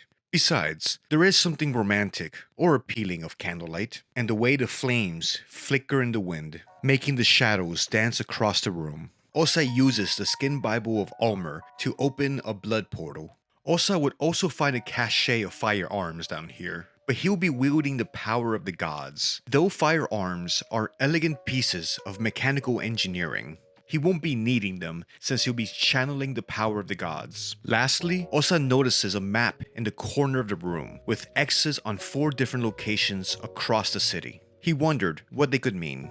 Osaa heads back out to continue his exploration. Osaa finds a restaurant that's been abandoned and still in relatively good shape, all things considered. He raids the bar for as many bottles of alcohol as he can carry. No, not for a good time, but rather given the circumstance. The alcohol helps numb the fear and helps him draw from his internal primal source to be able to continue casting magic against the opponents and horrors that he's encountering, navigating this cursed city. Besides, the vodka here is a lot better than what he'd sampled back east, and the goat was fun to drink with. Continuing on his journey, Osaa crosses a Parisian-style promenade with tables and chairs.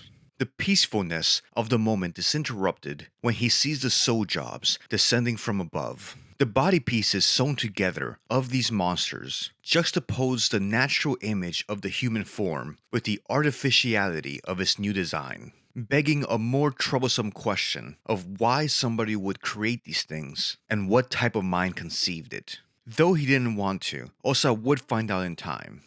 But luckily, these awkward creatures are easy to outrun. Fighting them in combat, Osaa would get a close-up look of these disgusting things. 3 heads that serve as feet, and 7 arms sewn together at the top, forming a macabre umbrella. They're not too powerful, but they can still hurt Osaa, and the lack of healing supplies makes any injury serious. We'll be revisiting these guys once Osaa is a little bit more powerful later on. Osaa enters the department store, momentarily taken aback and enjoying the splendor of modern Western living as he sees the luxury, cleanliness, and comfort of this monument to industrialization and capitalism. He does admit it seems very fancy and cozy in here. But off in the distance, he hears the echo of distant screaming. Little did he know he would encounter the next in this gaggle of horrors that was his journey in the city.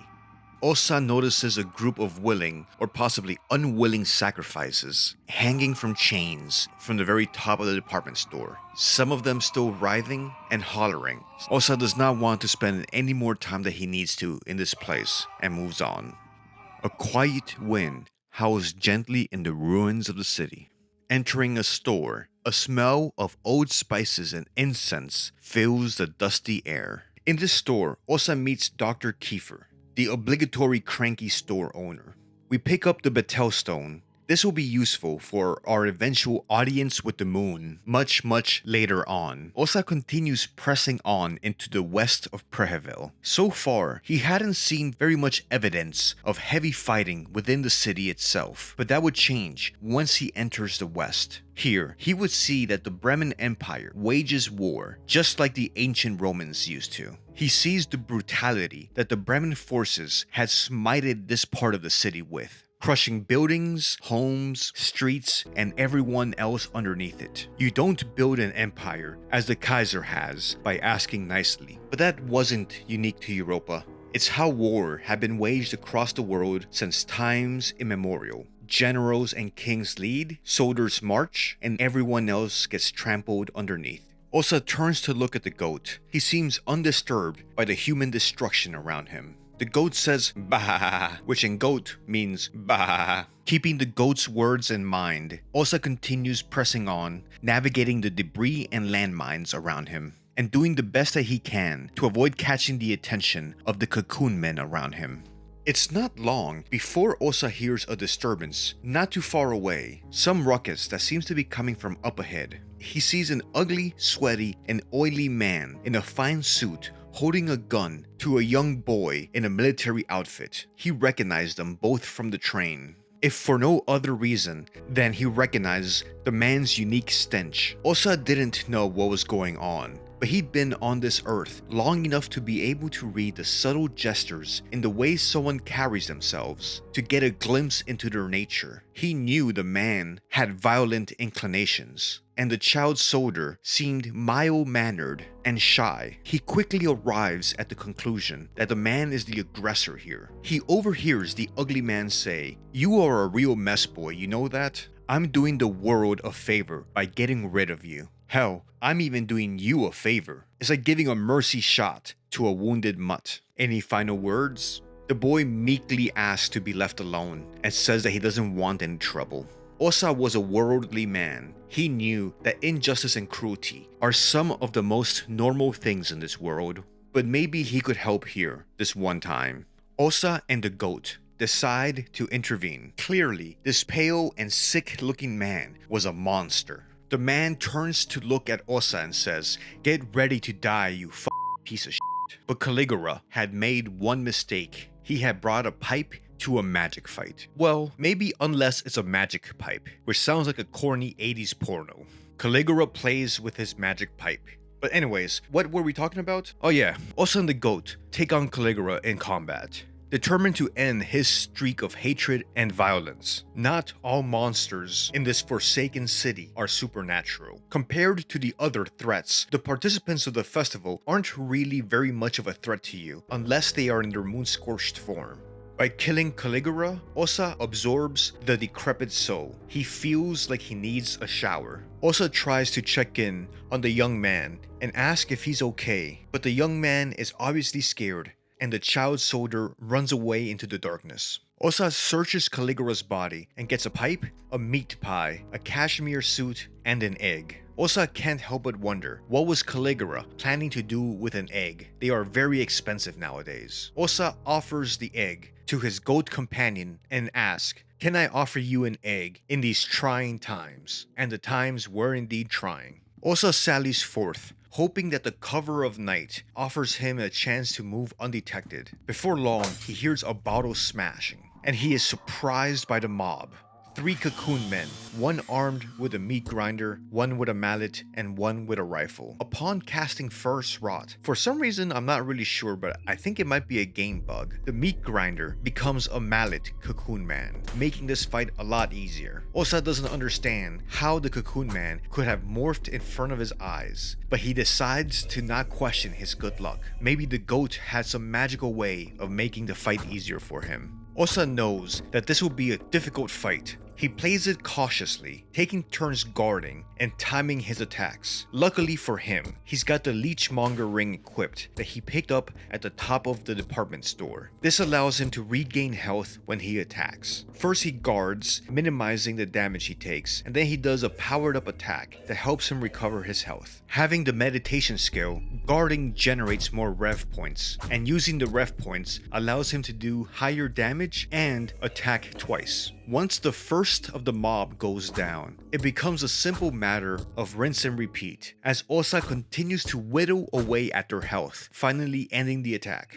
Though his time with the goat has been so short, Osaa feels connected to the Black Kalev since they have lived through so much together. They're both bruised and bleeding, but they're alive. They take a moment to patch themselves up in front of this statue to Sylvian, aka the Tentacle Mommy, the old god of creation, and they continue moving on. But first, Osaa loots the bodies, getting a critical component that he needs to make the meat grinder. From here on out, for the rest of this lore through, you might see me repeat some of the fights in my previous lore throughs with Abella and Marina, which I recommend you check out if you haven't already. I've relied a lot on the meat grinder. It is the most powerful weapon in the game, especially when coupled with 16 agility, which gives you 2 actions per turn, and the leechmonger ring, which allows you to heal when dealing damage. So that means you're able to attack 6 times per turn and heal with every attack. But it wouldn't be fun if I just do the same thing over and over again. So when you see repeated instances of fights, sometimes I might be using the meat grinder, but on others, you might see me using spells. At first, I'll be using Roots That Reap a lot, and then later on, I'll transition to using the fire-based spells, which are immensely powerful. So let's talk about the build I'll be going for the magic attacks. Osaa has the skill the Dance Macabre, which will increase his magic attack as the fight goes on. He can also start the game with the Shack, an item that boosts your magic damage. So I'll be using 2 different Shacks, stacking the bonus damage, and then later on, I'll be getting the Death Mask, which gives you an additional buff to magic damage. So that's 2 Shacks, the Death Mask, and Osaa's inherent skills, the aforementioned Dance Macabre and the Spice Forge. And you'll be seeing the results, and how much fun I had setting Preheville on fire. Once fully equipped, and with the spells unlocked, Osaa will take his final form as the true mage of rot and fire. To unlock spells, I need affinity with the gods. So Osaa goes around the city to ritual circles he's previously visited and draws sigils on them to Venushka and Alll-mer, which will unlock some spells for him. To go for ending A, we also have to activate the 3 tele-scope stations across the city. Since we're close to the bunker at the beginning, we make our way back to the first tele-scope station, the bunker where Abella can be recruited at the very beginning of the game. On the way, Osaa will encounter the Headless Dogs. These enemies are meant to be early game challenges, so they don't pose too much of a threat to Osaa. He easily makes his way past them. He just casts Rot on them and then gives them a good whacking. Osaa and the goat continue making their way through the forest to the bunker, but before arriving at the bunker, Osaa notices a side path that he decides to explore. He stumbles upon what he thought was just a dead stump of a tree, but approaching it, an entire creature much larger than him emerges from the ground. The creature asks, "Is it time yet? What a nuisance. I'm waiting for Venushka." The creature then burrows back into the ground, This dormant entity must be waiting the return of the old god Venushka to these lands. Osaa then continues making his way past a chain link fence and a military transport vehicle, going underground into the bunker. He's again amazed by the vast network of metal tunnels that seem to be running underneath the city. He can't help but wonder what is their purpose, though his thoughts are interrupted when he thinks that he hears some rumbling in the walls of the tunnel. He thought it was the wind, but there's no wind down here. Must be nothing. He continues exploring the bunker. He pours gasoline into the generator to power the elevator that will allow him to go deeper into the bunkers. On his way back to the elevator, he hears a loud crashing sound, like something punching through the metal walls of the tunnel. Not sure what to think, he carries on. And that's when he sees him, through the darkness of the tunnels. That's when he sees the Chagnar, the twisted and moon-scorched form of kind and noble Abella, born of her physical strength and technical knowledge, but also of her insecurities as a woman working in a technical field dominated by men. The Chagnar is a tower of muscles that stands imposing and looming tall over any human. It has a deformed elephant head with a long trunk, and hands with fingers as large as sausages or bananas. The Chagnar has impressive physical strength, but more than that, he is able to make heads explode by using his doomsday trumpet, which resonates in the tunnels, amplifying the deafening sound, creating an unbearable pressure on anybody caught in its path. Osaa surmises that the red-headed technician must have been curious about the mechanical and technical equipment that's being stored here in the bunker. She must have been trying to figure out what it was all for.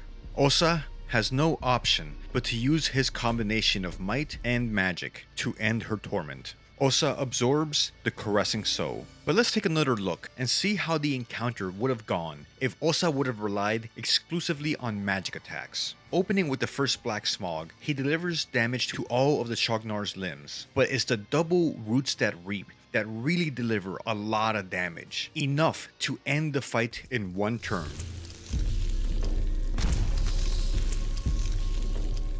With the Chagnar behind them, Osaa and the goat continue their descent and their exploration of the bunker.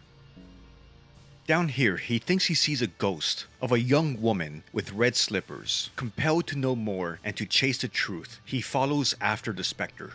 Off in the distance, he notices some blue glowing moths. Why would there be moths down here, and why would they glow? Behind the moths, Osaa notices a very large piece of esoteric looking equipment with wires and conduits that are feet thick in diameter running into the walls. He assumes that these thick cables connect to the other underground bunkers that he's seen across the city. He can't help but wonder, what does this monument to human technology do? And why does it seem to hold such a place of importance down here in this bunker? If technology has a god, what is the desire of the machine's spirit? Osaa pushes those blasphemous thoughts aside. In the adjacent room, he notices a ritual circle to Rher. He approaches the sigil, wondering what are its secrets and what will it reveal to him. In the other world, Osaa takes a look at where the tele-scope station was. In its place, he sees a deformed organic machine that seemingly is consuming itself like an Ouroboros, a creature of legend that consumes its own tail. He wondered what it meant, and he asked himself if this brave new world of science and technology would eventually consume itself, and in the process, would it also consume humanity? Maybe such things were best left for the gods, or maybe humanity should try to take its place among them, using science and technology, following in the footsteps of the Fellowship that had attempted the same thousands of years before.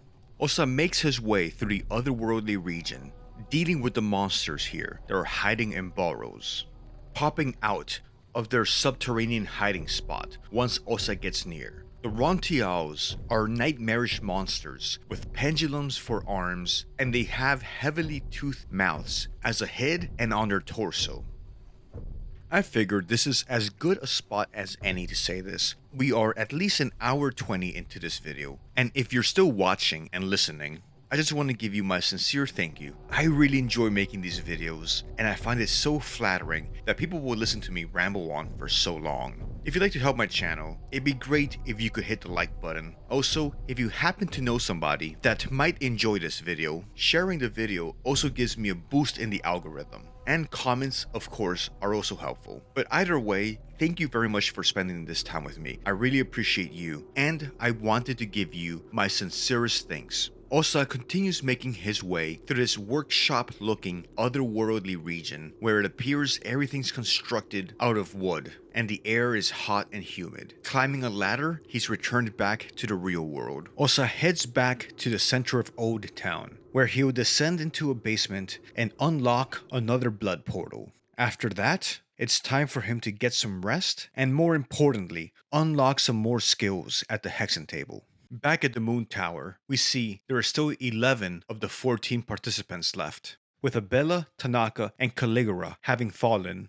At the Hexen table, Osaa unlocks the weapon craft skill from Abella's skill tree, which allows him to craft the meat grinder. Osaa also unlocks the pyromancy skill, which in of itself won't be put to too much use, but it's necessary to unlock some of the higher level fire spells. Osaa also unlocks some more skills from Tanaka's skill tree, which increases some of his base stats. Osaa goes to sleep, day 1 concludes, and we start day 2.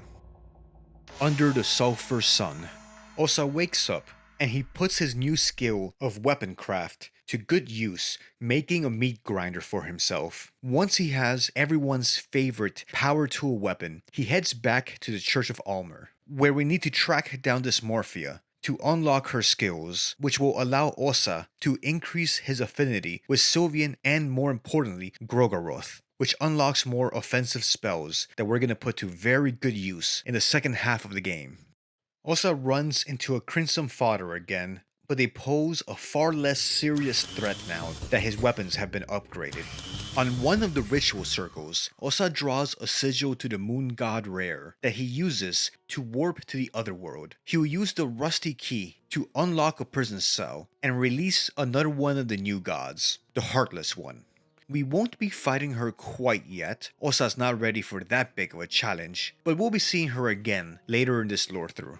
There's someone else that we need to have an encounter with before we're done in the church basement, and that is Samari. She can be found in a separate otherworldly region that can be accessed from the church basement. Osaa finds her standing in front of a pile of bodies, one of which we can assume is Marina's father. She is distressed and anxious, and she starts freaking out, saying that you are not her, you are not Marina. You see, Samari is a star-crossed lover, obsessed with Marina and hoping to prove her devotion and love to her in hopes of winning her over. Although I'll say murdering Marina's father is a bold move, though he had it coming. Samari gives into her negative emotions and moon scorches into Dysmorphia, a twisted figure with the skin on her face peeled back. She does pose a threat since she can cast hurting on you, which can dismember your character.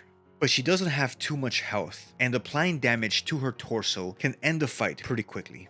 Samari is a pretty tragic figure. We don't know too much about her, but it doesn't appear that she's overtly evil or has done anything malicious, aside from having an unhealthy obsession with Marina. Osaa absorbs the radiating soul. Osaa approaches the grisly altar and the dying body of Dysmorphia. She's wheezing, saying that she's absolutely radiating. Why can't anybody see her? Samari dies, wishing that she could be seen by others the way that she saw herself. She wanted to be seen by others as someone that radiated. Tragically, her time in this world will end with her never realizing the radiance of her true beauty on the inside and having always looked to others to validate her. Having finished his immediate business in the Church of Alll-mer, and now that he has the meat grinder in hand, it's time to collect another important part of the build we're going to be using, and that's the Death Mask. The Death Mask has a chance of spawning when you walk by certain chained coffins around the city and some locations underground. This unsettling figure poses a serious threat. He's equipped with 2 large slashing blades and has chainmail for armor. On his head, he wears a death mask, and for some reason, he's walking around barefoot. He probably spent all his money on that sweet chainmail and his goofy mask. Lucky for him, there's not too many nails on the ground this time. In combat, he can deliver a lot of damage and fast, and his attacks have a high chance to dismember, so you'll have to come well prepared to take him on. In the footage above, Osaa's using the Leechmonger ring, along with having 16 agility, which means that with the meat grinder, he's able to land 6 attacks per turn, each of which will heal him. He also has the Summon Snake Ruin equipped, which prevents limb loss. I did want to try to fight the Death Mask using magic, and I found it to be a lot more difficult in the early stages of the game. I had to rely on the Necromancy skill and bring a ghoul with me to basically use him as a meat shield.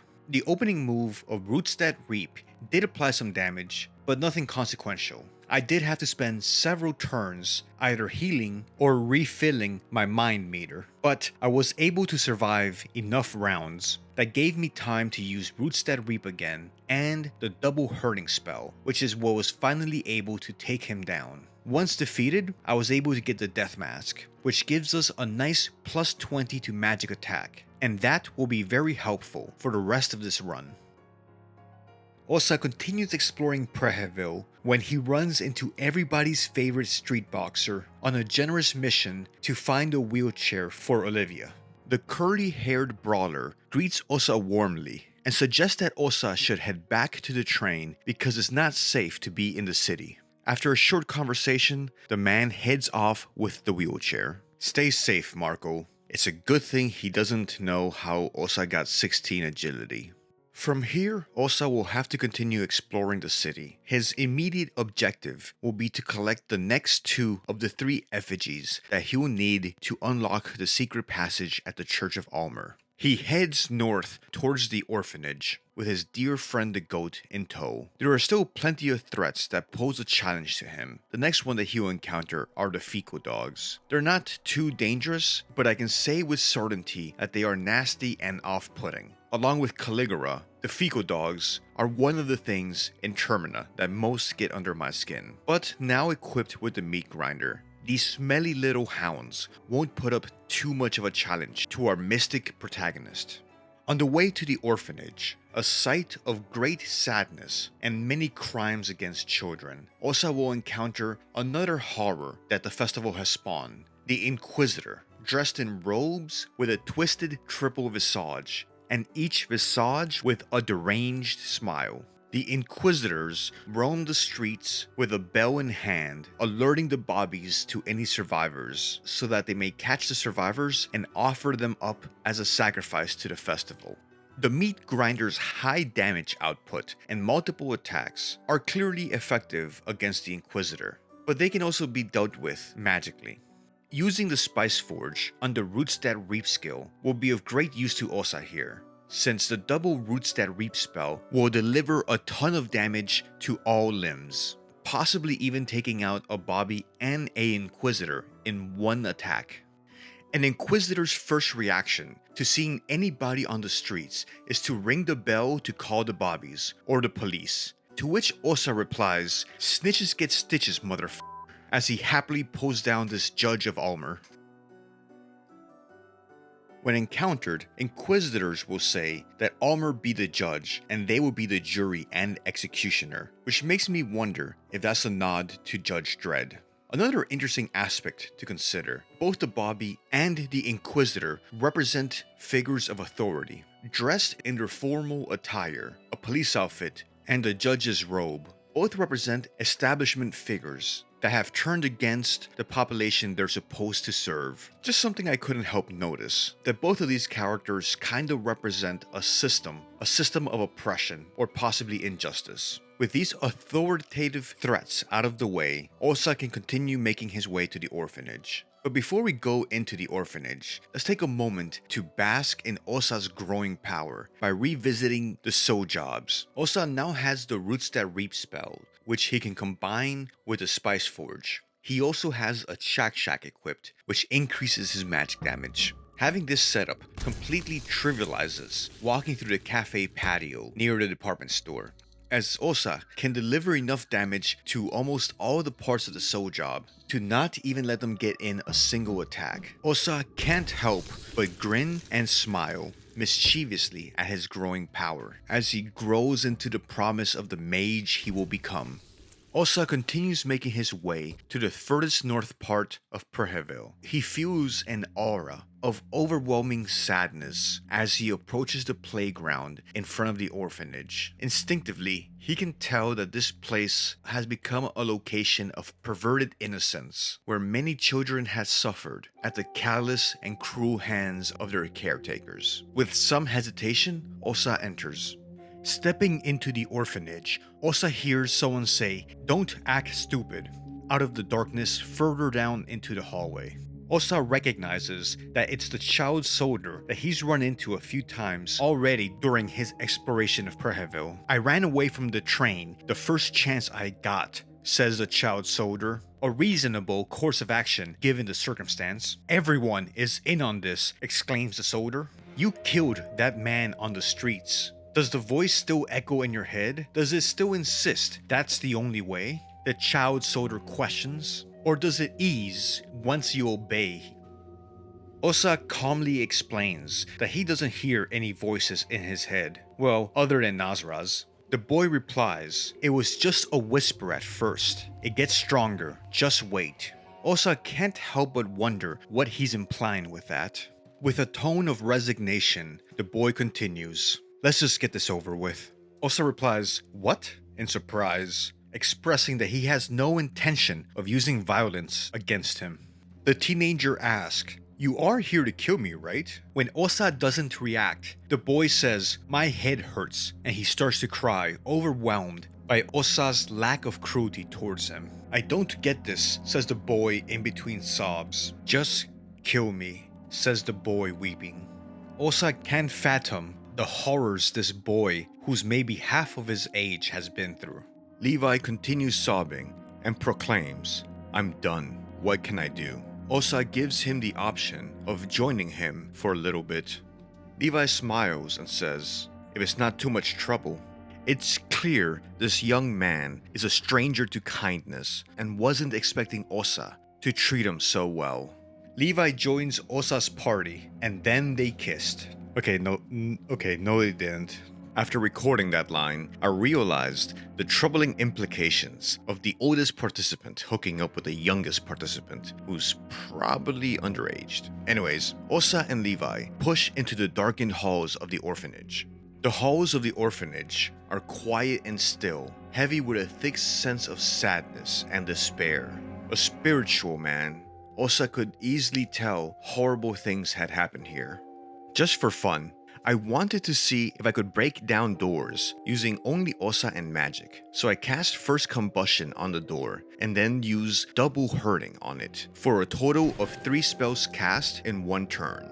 And surprisingly, that does deliver enough damage to open the shortcut to the back of the orphanage. But anyway, back to our story.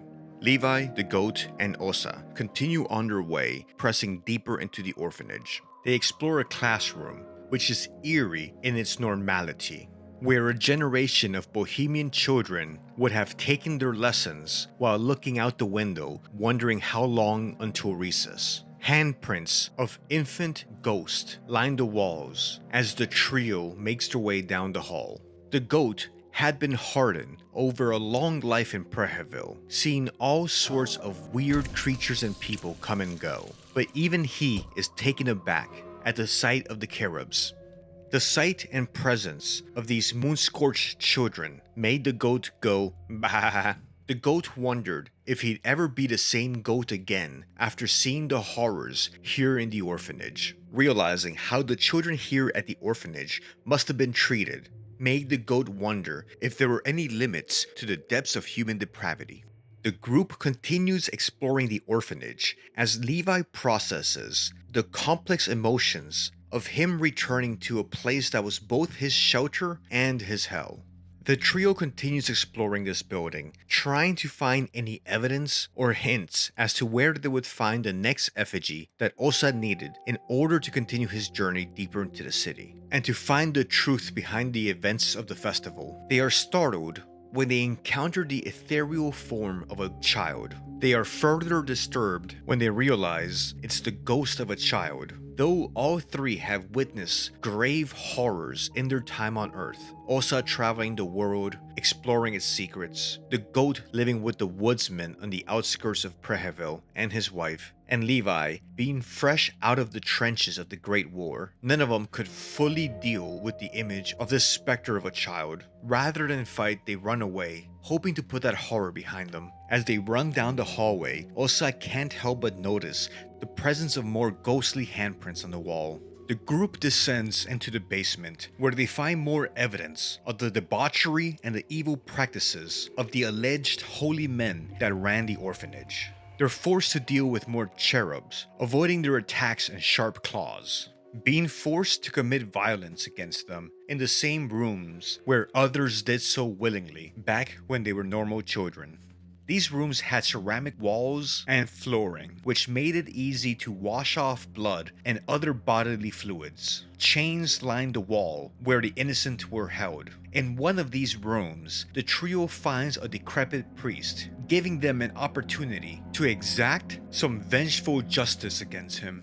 Osaa didn't need the priest's head, but something dark inside of him gave him some pleasure to collect it like a trophy. Osaa had to stop and wonder for a moment if perhaps his single-minded pursuit of power and knowledge was changing him. Maybe the violence of the festival of Termina was slowly seeping into him. When you stare into the abyss, be careful, for the abyss may stare back. He looked at the child soldier with him and wondered how much had his experience on the front line changed him. Can you ever truly be the same once you've been surrounded by violence for long enough? Or does it have a deep effect on you, changing who you are? Once lost, can innocence be regained? But perhaps that's a question for the old gods. The world was changing faster than Osaa knew with the rise of technology and industry, especially in Europa. Maybe the new man-made gods would be kinder on humanity. Who knew? He was able to snap out of those thoughts and continue on his mission. He still needed to collect the effigies and get to the truth behind the festival, and try to understand the motivations of the weird birdman that had told him about the festival in his dream. As they climbed the stairs to the second floor of the orphanage, Osaa noticed that the boy, Levi, was starting to breathe heavier and faster, and his face was getting red. The child soldier was getting scared and angry. Osaa asked himself why. They must be approaching something of great importance to him. On the second floor, they deal with the cherubs either using magic and spells like roots that reap, or using technology with weapons such as the meat grinder and Levi's rifle. He's quite a good shot with it. Osaa was sure that he'd learned to shoot under very grim circumstances, and he probably didn't have an option but to get very good very fast. He had heard tales about life in the trenches, and that's not something he ever wanted to experience, nor ever wished on anybody else. As the three approached the headmaster's office, Osaa notices two sigils to the old gods. Sigils to Grogoroth and Sylvian. The priest of this orphanage weren't your regular Alll-mer fearing priest. Osaa performs a blood ritual to grow his affinity to Grogoroth, and then performs an ancient and time-honored ritual to Sylvian to further grow his affinity to the gods. As they got closer to the headmaster's office,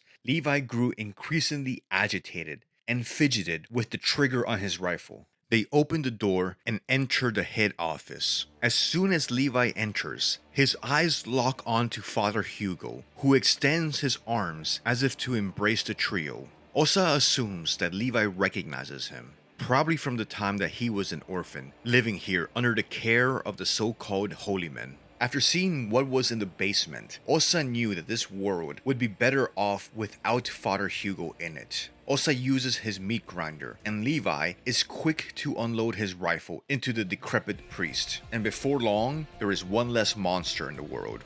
Osaa hopes that Levi can find some peace, though revenge rarely leads to that path. Exercising violence in response to violence doesn't remove the trauma. Levi will still have to work every day to find peace, overcome his addiction, and process the trauma he suffered here in the orphanage. But at least the son of a bitch was dead.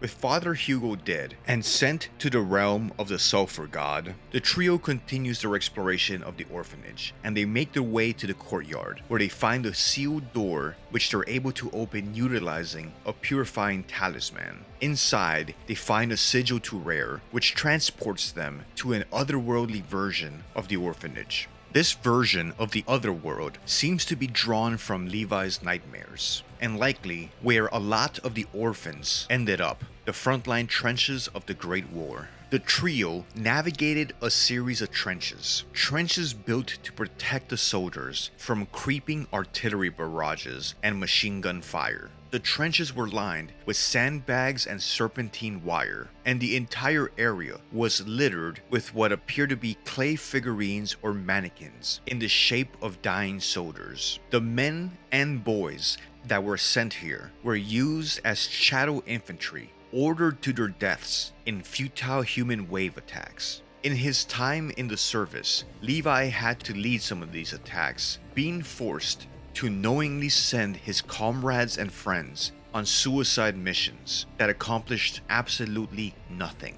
Stained in their blood, Levi would learn about the futility of war, watching the finest of his generation die young and never getting the opportunity to grow old. All in the Great War. A great war started for unknown reasons by the Kaiser of Bremen, the Grand Chancellor that started the offensive, and suddenly stopped once the Bremen Empire had taken control of Preheville. Osaa couldn't help but ask himself, what was the Kaiser after? This mysterious figure in yellow that had risen up all of a sudden from being unknown to the leader of the Bremen nation, and then converting it into an imperial invading force, a firestorm that would burn Europa in international war. The trio continued navigating the trench systems, having to deal with the Ronteals that are waiting mostly submerged in dirt. At the end of the tunnel system, Osaa would see another large statue holding up the hunger effigy, the effigy they had come to the orphanage to collect. With the second effigy in hand, Osaa, the goat, and Levi make their way back out of the orphanage. Every time we go to the otherworld, you might have noticed some golden gates in the background, so let's take a moment to talk about them. These interconnected doorways in between Rher's otherworld. If the player is able to get affinity to Rher increased 3 times, the Golden Gate skill is unlocked. The Golden Gates are another form of fast travel, connecting the otherworldly locations found throughout the journey. But in this mysterious golden hallway, there are deeper mysteries still. If the player investigates the pitch black walls, they will find that one section of the wall opens into another room. Inside this room, the player will encounter the mysterious stranger who doesn't communicate much and is chewing something. His face appears bandaged and his head deformed. Passing up the stranger, we can enter another room. This is Pocket Cat's secret room. Examining the items here, we will see a collection of toys, including the peculiar doll the little girl had, a jack-in-a-box that seems to reference Perkele, a tin man, and a baby blight doll. But something disturbing lays behind the toys. Here, we can see where Pocket Cat would bring the poor little victims of his hunting. Bags leaking of blood can be seen alongside the toys. We don't have a way to be sure what's inside of them, but circumstantial evidence is enough. After wrapping up their business in the orphanage, Osaa takes Levi back to the only safe spot he can think of in the city, the Prehevil Bop. He's hoping that Levi can get a chance to rest and maybe find a moment of peace here, playing the piano, thinking about his life before the war. Osaa has 2 of the 3 effigies. Next, he'll head to the White Mold apartments to collect the last one. Walking down the hallways, he hears the sound of static coming from one of those new television inventions he's heard about, but hasn't really gotten a chance to interact with very much. On the bright television screen, he sees a shape materialize. He recognizes it as the journalist he had met at the very beginning of the festival, Karin from Bremen. She's standing in a Preheville street, delivering a report about a series of gruesome murders carried out by a madman in the apartment building. Crime so vicious that all the residents are left baffled, awed, and surprised at the brutality of it. The tragedy of 28th Street, they call it. And suddenly, the report ends and the screen goes back to the static. These TVs aren't too bad, he thinks. Osaa is confused about one thing. Karin Sauer arrived at the city alongside him. So when was this reporting recorded and by whom? She was traveling alone. With the report complete, Osaa continues exploring the apartment building. Using the master key he found in the first floor, he finds an odd apartment with a large marble statue of a humanoid figure with a horse head. Pushing the marble statue through a hole in the wall, he's able to collapse the floor to the apartment beneath him and jump down into the madman's room. To his surprise, Osaa would find another one of the participants of the festival, the man with the checkered pants, the doctor he had met 2 days ago back at the train. Dan is examining the sigil on the floor. He asks Osaa if he has seen it before. Osaa replies that it's the sigil to the sulfur god, an old and mostly forgotten god. Dan seems very interested in this information. Dan expresses that he could use some company and offers to join up with the goat and Osaa. Osaa doesn't know what challenges he'll have in this apartment complex, so why not accept the help? Besides, Dan, like Osaa, was a scholar. They were both learned men, with great interest in the matters of gods and the occult. And Osaa would grow to enjoy learning from Dan, hearing about his studies in medicine, his having grown up in the cult of Sylvian, and Dan's experiences as an army medic. The goat would attentively listen in on the two men talk about what they know about the gods, new and old, and the theories of Alll-mer and the sulfur god. They would also debate sometimes about what could possibly be going on here, and who truly was behind the motivations of Perkele, the odd jester-looking man that seemed, at least at a glance, to be behind their current troubles. In the basement, they find a washing machine that's leaking blood and radiating an odd, ethereal, ghostly, and evil aura. Using the notes from the madman killer that Karin had talked about in her broadcast, they're able to deduce the combination, and inside they see a tunnel leading into the darkness. On the other side, they find themselves in an otherworldly version of the apartments they were just in. This would be the location of the third and last effigy. A greasy stench fills the humid air. In the otherworldly version of the white mold apartments, the trio would discover that instead of domiciles, homes, living spaces, everything had been converted to cells, meant to imprison. Instead of finding apartment dwellers coming and going about their regular lives, the halls here were filled with neighbor monsters. Osaa would do his best to avoid contact with them where he could, but inevitably these hallways were narrow and they would have to fight some of them. Luckily for him, they didn't pose too much of a threat, but any level of threat was too much, so they made their way carefully up to the top floors. At the top level, they would make a grisly discovery. In some of the apartments, they would find corpses attached to chairs, still sitting upright, but their heads had been removed. In the place of the heads, they would find tubes running out of the bodies' necks, with fluids running through them being extracted from the bodies. Osaa and Dan were puzzled as to the purpose of this harvesting of bodily fluids from these dead bodies. After moving past these macabre displays, Osaa is able to find the third and last effigy, the fellatio effigy. A quick note of something I only just realized this playthrough about the fellatio effigy is that I'm pretty sure this is a reference to Dark Souls 3, to one of the Lords of Cinder. The small guy sitting in a large throne has a pretty strong resemblance to one of the 5 Lords of Cinder in Dark Souls 3, to Ludith of Corland, the NPC that can convert souls into boss weapons. I recently completed another playthrough of Dark Souls 3 and just realized it, and I wanted to mention it. Anyway, with the effigy in hand, The goat, Osaa, and Dan exit the otherworldly apartments and also the white mold apartments, making their way back to the streets of Preheville, and then returning to the Prehevil Bop, where Dan comfortably takes the role of bartender. When nobody was around, Levi would play the piano and Dan would sing, along with the goat on the drums. Together, they formed a band called the Sad Boys. Okay, that's not true. I'm just bullshitting. Osaa was not one to indulge in alcohol, but given the circumstance, he decided why not. So he asked Dan for a glass of whiskey.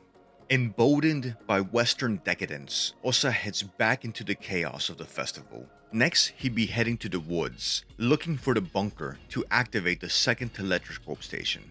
Leaving the train, Osaa sees Olivia, the botanist, studying the local flora. He says, "Oh hi Olivia," and carries on.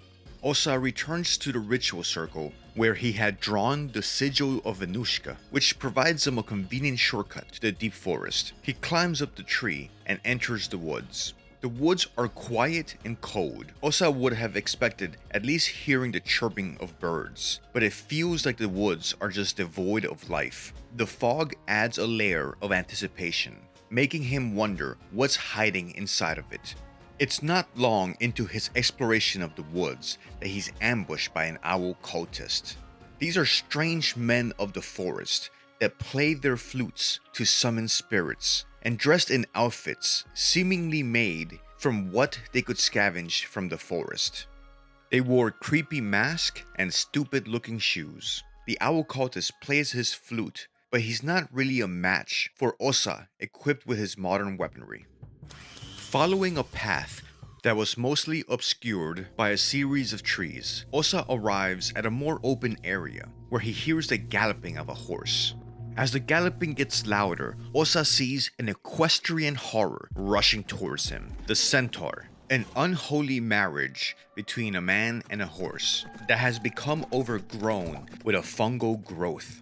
A large, fearsome adversary in combat, Osaa would try to use the powers of Venushka to hold it in place, casting roots that reap, hoping that the roots that come up from the ground would hold the centaur in place, preventing it from using its stampede attack. The centaur charged back and forth, attacking Osaa multiple times and striking him with a few of the attacks. Osaa continued calling upon the power of Venushka and his dominion over nature to hurt the centaur and disable his legs, ensnaring the centaur in plant roots, eventually putting this horror out of this world. With the centaur down, Osaa continues making his way down into the bunker. Descending into the bunker, Osaa again has a vision of Rayla, the woman with the red slippers. He can't help but think that it's pretty rude to be walking around in your pajamas. Also, bright red shoes are considered tacky in Abyssonia. But who is he to tell a ghost how to dress? Osaa makes the connection that he has seen Rayla every time he's approached a tele-scope station. Surely she must be connected to this piece of machinery that's running throughout the underground of the city. Everywhere Osaa turns in this bunker, he sees evidence of human experimentation, evidenced by body parts and bone saws laying around. It's like someone playing Lego with the human body, looking like a playground for Dr. Frankenstein. Osaa would have been horrified and disgusted by the human centipede, but fortunately, he couldn't see it since the video was censored. Censor Mod brought to you by a dark raccoon. Check out his channel. Osaa hears someone making their way down the hallway. It's Stitches. It's what snitches get. This is the person responsible for all this human experimentation and misery. Regrettably for her, she is just as easy to cut into as the subjects of her experiments. She's also wearing the worst fitting pants in all of Preheville. Shambling behind her comes another hideous monstrosity, the lump of flesh. Osaa couldn't discern how many people or human limbs have been put together in this somehow still alive thing, an entity of some sort. Osaa couldn't tell if it had a brain or a consciousness, but it was still moving. And Osaa thought the goat would feel a lot more comfortable if the lump of flesh was still. So he kills it. He puts it out of his misery. The lump of flesh is to the human form and body what dinner is to fine cuisine when you empty out all the leftovers from the back of your refrigerator that has been there for Alll-mer knows how long. Enki empties 2 containers of gasoline into the generator. He doesn't drink any of it, but turning on the generator allows him to power the elevator, which will take him down to the tele-scope station. The quiet moments in the elevator, descending further into the darkness, gives him a moment to think about everything he's been through these last few days, everything that he's learned, everything that he's done, and he has to ask himself, how has it changed him? Is the price of knowledge and power a part of his soul? Is he the same person that he was just a few days ago? He remembers a quote he once read in a temple. He who makes a beast of himself gets rid of the pain of being a man. Osaa takes a moment and stops to examine this giant piece of information machinery. He wonders, what would a future be like when the entire world is connected with equipment like this? He thinks about a bright new future for humanity, where ideas are freely exchanged across the world. Surely that couldn't go wrong. Osaa pushes those deranged thoughts aside and pushes the big button to turn the machine on. Having accomplished his task, he skedaddles out of there. He knows the goat would approve of his actions. Must be nice. Having wrapped up everything he needed to do in the deep forest, Osaa heads back to the train to get some sleep, but also to use the hexen table to unlock some more skills. Osaa closes his eyes and gets some rest. Of the 14 participants in the Festival of Termina, 5 have fallen and 9 remain. One of the more interesting skills he unlocks is Mind Read, which functionally doesn't change the mechanics of the games, but it gives you some more insight into the lore, story, and the feelings of some of the other characters. Osaa is also going to unlock a spell combination that is pretty much gonna carry us the rest of the game, and that is Scorched Earth, which deals a little bit of fire damage, but increases fire damage from all spells thereafter. And the second spell is Combustion, which Osaa will be using with the Spice Forge, converting combustion into double combustion. This spell combination, although costly in terms of mind, is extremely powerful and will make a lot of the endgame encounters almost trivial, almost making things comical. Since we're talking about spells, I did want to take a moment to talk about 2 spells I haven't previously covered in my videos that I think are kinda interesting. These 2 spells cannot actually be used in combat. In fact, they don't have any functionality at all. They only serve really to flesh out the lore and the ambiance of the game. And the 2 spells are the Inverse Crown of Thorns and Spontaneous Combustion from the Alll-mer and Venushka skill trees. The Inverse Crown of Thorns can only be cast from the overworld map, and its only function is to kill you. It spawns a crown of thorns that grows so large that it crushes the player's skull. The spell description says, a glimpse of the pain and suffering Alll-mer the Ascended One endured on the cross. Can you feel closer to the god this way? The answer is no, because you're dead. The description of the spell is obviously an allusion to the story of the Christ. The other spell is Spontaneous Combustion, which does exactly what the name says, from the Venushka and Grogoroth skill tree. Its only purpose is to set you on fire. The description to this spell says, the highest form of pyromancy, become the flames itself. I have no idea why it was added, I just think it's kinda funny. Dan the Doctor would not recommend. So anyway, back to the Lorethrough.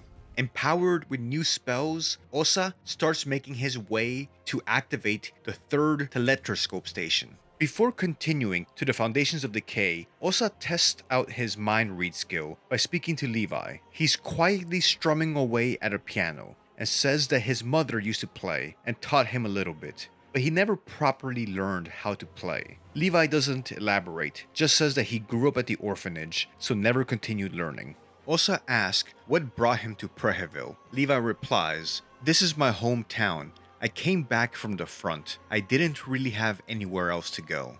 Sadly, he adds that he doesn't even have this place anymore.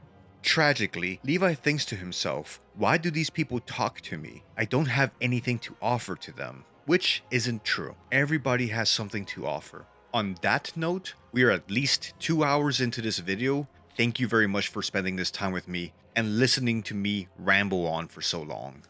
Osaa then heads back to the sewers. Osaa sees a ghoul and sets him on fire. Returning to the sewage treatment puzzle, Osaa uses the levers to open and close the flow of water and pushes the boxes around in order to unlock a second path, one that will lead him underneath the city and to the foundations of decay. The air down here is heavy, moist, and musky, just like me. It's down here that the Mage of Rot and Fire will put his full magical powers to the test for the first time. At this point, I'm rocking 2 Shacks and the Death Mask, for a grand total of more than 80 points of magic attack. So let's see how Osaa does against the Skaven. Also, if you're enjoying this lore through, you might like my other ones. So far, I've done one for Abella, Marina, and Darcy. There's also one for Kahara with the penance armor, and for Marcoh, but the format of those is a little bit different than this one. Osaa follows the trail of bones and skulls and walks into the lair of the Ratkin.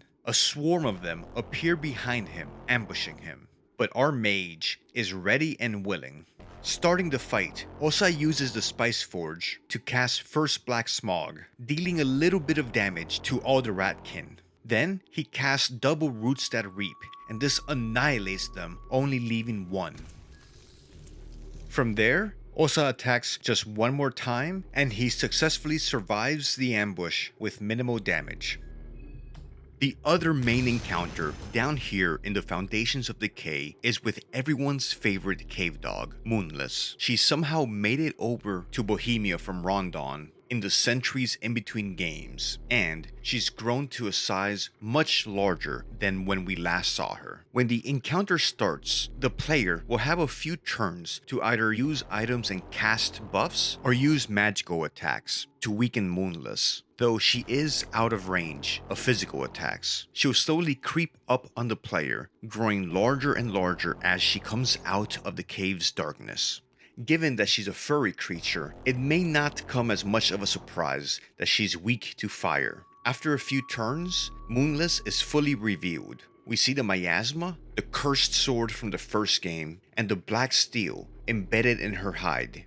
Moonless will swipe at you with her paws and bite you with her giant teeth. The miasma in her back will also cast clouds of poison at you. Moonless can of course be defeated by applying physical damage, but this lore through is called the Mage of Rot and Fire, and she is weak to fire. Let's take a look at how Moonless can be defeated before she ever even has a chance to attack you. Osaa sets Scorched Earth to cast as soon as the fight starts, and then converts combustion to double combustion. As soon as the encounter starts, Osaa converts the cave into a hellish firescape, increasing the attack power of all fire spells. Remember how I said that in the first few turns, you can't use physical attacks, but you can still use magical attacks? So Osaa uses double combustion on Moonless, now that fire spells are amplified. Combined with Osaa's high magical attack power, we're delivering thousands of points of damage each turn, and after only 2 turns, the fight is over, finishing the encounter before Moonless could ever reach Osaa. After the fight with Moonless, Osaa has a brief interaction with August, who intervenes to stop the fighting before either Moonless or Osaa could get too seriously hurt. August also gives Osaa some healing supplies to make up for any damage Moonless might have inflicted. He explains that Moonless is an old family friend, even like a sibling to him. He adds that Moonless didn't mean any harm. After that, August ninjas off into the black darkness.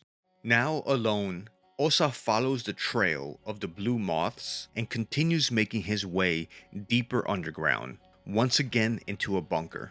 This bunker doesn't have a generator nor a functioning elevator, so Osaa's going to have to climb down manually on the elevator wires, which makes him remember the good old days when you could have a sip of gasoline and then pour the rest into a generator and comfortably take an elevator down.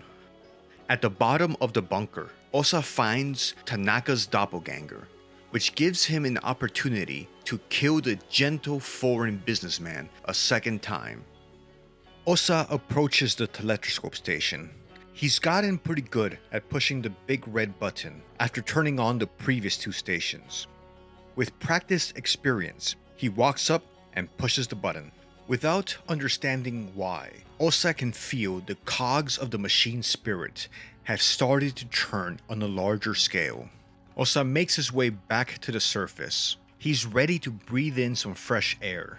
He has spent quite a bit of time underground, surrounded by concrete and metal, but he hasn't grown fond of it. These tunnels just don't feel natural to him. Part of him missed the open expanse of the desert, but he was a long way from home. Part of him thought these corridors of steel and concrete almost felt like artificial tombs. Osaa returns to the place that so far has felt the most normal to him, the altar at the Church of Alll-mer. He did find a sense of comfort being around the images of the gods. He places the 3 effigies on their corresponding positions, which unlocks a secret tunnel heading further into the city. Osaa relies on his quick feet to run past the different demons that he finds caged down here, Crimson Fathers and Pillarmen. He doesn't gain anything by fighting them, so he chooses discretion and simply runs his way through. He's gotten a big enough dose of the Pillarmen and Crimson Fathers, and doesn't want to get any closer to them, at least not on this trip to Preheville. Exiting the tunnel and reaching street level again, Osaa reaches Mausoleum Alley. Something about this place draws him to it. On a different day, he would have liked to have some time to sit, reflect, meditate, and pray here. Something about all these altars made the connection to the gods feel a bit stronger. But today wouldn't be a day for that. He continues through and reaches a large room with a towering statue of a goddess peering down on him, looming over the darkness of the room. At the very top, alongside the goddess, Osaa spots a figure, a hairy silhouette of a Sergal holding 2 spears and wearing a skull as a helmet. It's Rancid the Sergal. The Sergal nimbly and quickly jumps down to the surface where Osaa's standing. The Sergal race lives in the dark continent of Vinland. Vinland is a mysterious continent perpetually shrouded in gloomy darkness, where plant life has a hard time growing, and there is very little sunlight. A mysterious land that's closely associated with the old gods and eldritch horrors. Vinland is also where the Cube of the Depths from Fear and Hunger 1 comes from. Rancid introduces himself as Mataneko Kone Magnificat. Nasrah provides us some more insight into the race of the Sergals. He says, they usually appear more intelligent, but I've heard cases where madness slowly deteriorates their sanity in certain circumstances. This lunatic must be one of those. Though Rancid appears quite intimidating, the fight with him can be fairly straightforward, since you don't actually have to kill him. All you have to do is disable one of his limbs, and then the furry fury will run away in retreat. He'll exclaim that you're not the one that he's looking for. He adds that humans shouldn't meddle with things they don't understand. Humans are truly pests. The forces of the moon are out of whack because of humans. And that's why there's so much weird stuff going on, including space and time tearing itself. Just as suddenly as he appears, the Sergal leaps away out of sight. After this encounter, if you return to the outskirts of the city, back to where we saw the dormant follower of Venushka, Iki Turso, it's possible to have a second encounter with Sergal the Rancid. You'll find that he has decapitated the dormant tree creature and is waiting for you for a rematch. We don't learn too much more about him, other than he maybe hates tree creatures. Osaa and the goat come out on the other side of the tunnel. They've reached the plaza in front of the moon tower. Here, they'll find dozens of impaled villagers, creating a grisly scene, highlighting the violence of the festival. They'll stumble upon an encounter of a Bremen officer and the Kaiser, the King in Yellow. Osaa is petrified in horror as he feels a terrible and powerful aura emanating from the Kaiser. The Bremen officer pulls out a gun and aims it at the Kaiser. He asks the Kaiser, "Do you know why your name is written on one of these bullets?" The Kaiser reveals he has full knowledge of who this man is, his history, and motivation. He says that your name is Preheville, and you were recruited from Abysonnia in the First Great War, and that the Kaiser must have been responsible for the deaths of his friends and family and the destruction of his village. The Kaiser hopes that this isn't an act of vengeance, because that would mean the Bremen officer has thrown his entire life away on a futile mission of revenge. Pav, the Bremen officer, says, "You're stepping on people without regret, just to pursue your own endeavors." To which the Kaiser replies that what he's done for mankind. Faster than any human could possibly move, and before the Bremen officer could even react, the Kaiser cuts down Pav with one superhumanly fast and fluid motion. Even the goat is terrified at the King in Yellow's speed. Pav, the Bremen officer, has become one more victim of these supernatural, otherworldly, eldritch events occurring here at the Festival of Termina. Osaa takes some bandages and tries to patch up Pav as best as he can, but he knows that there's very little he can do for him. Without invitation, Nasrah interjects that we're wasting time and that he should just let Pav bleed dry. Not far from the Moon Tower Plaza, Osaa finds Donovan's house. Here, he'll have access to the Hexen table without having to go to sleep and encounter Perkele. Also, he'll be able to open up a blood portal, connecting this house to the Prehevil Bop and also the train, making this area function as a safe haven. Before moving on to the endgame, Osaa has a few last things to wrap up, specifically 2 new gods that we still haven't had our encounters with. The first is the Tormented One, Rancid. He can be summoned from a ritual circle using a dead crow. Osaa summons him and then makes him chase Osaa around the room for a little bit. Osaa likes a little foreplay before getting to the main action.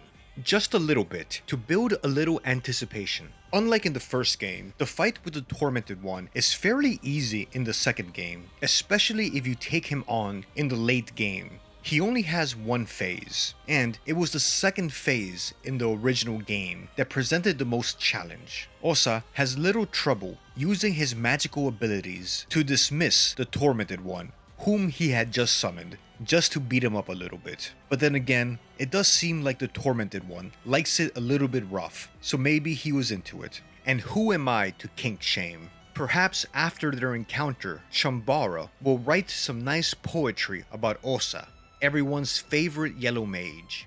In the meanwhile, the goat sits quietly in the corner. He says that he likes to watch and to go on as if he wasn't there. The goat lights his cigarette and takes a long drag. After giving the Tormented One a good spanking, Osaa summons the next new god, everyone's favorite, the Heartless One. I've covered the Heartless One a few times before in my different lore-throughs, so I might be a little bit brief. She's one of the most difficult fights in the game, if not the most difficult. You have to fight her solo, meaning you can't bring in any other party members, except for the Blood Golem if you summon him. The easiest way to fight her is to unlock Olivia's skills and get the Condensed Hemlock. You use it on her and basically just guard until the Hemlock stops the Heartless One's heart. The method I used in the footage above is you use the fluted armor or have the Salmon Snake Ruin equipped to prevent limb loss. You use pep pills to get an agility bonus, which is needed because she has one attack that will decrease your agility, and then the Leechmonger ring coupled with the meat grinder to apply damage, heal, and stay alive. And then you generally follow the pattern of you guard one turn to build up rev points and decrease damage, and then you attack the next turn using all of your rev points, which will give you 6 attacks, which should fill up most of your health bar and apply a nice little bit of damage. First, you'll want to focus your damage on her arm with the sword. If you're able to disable her arm, it will drastically lower her ability to apply damage to you. From there, you repeat the same pattern, going for her other limbs, decreasing her ability to inflict damage on you.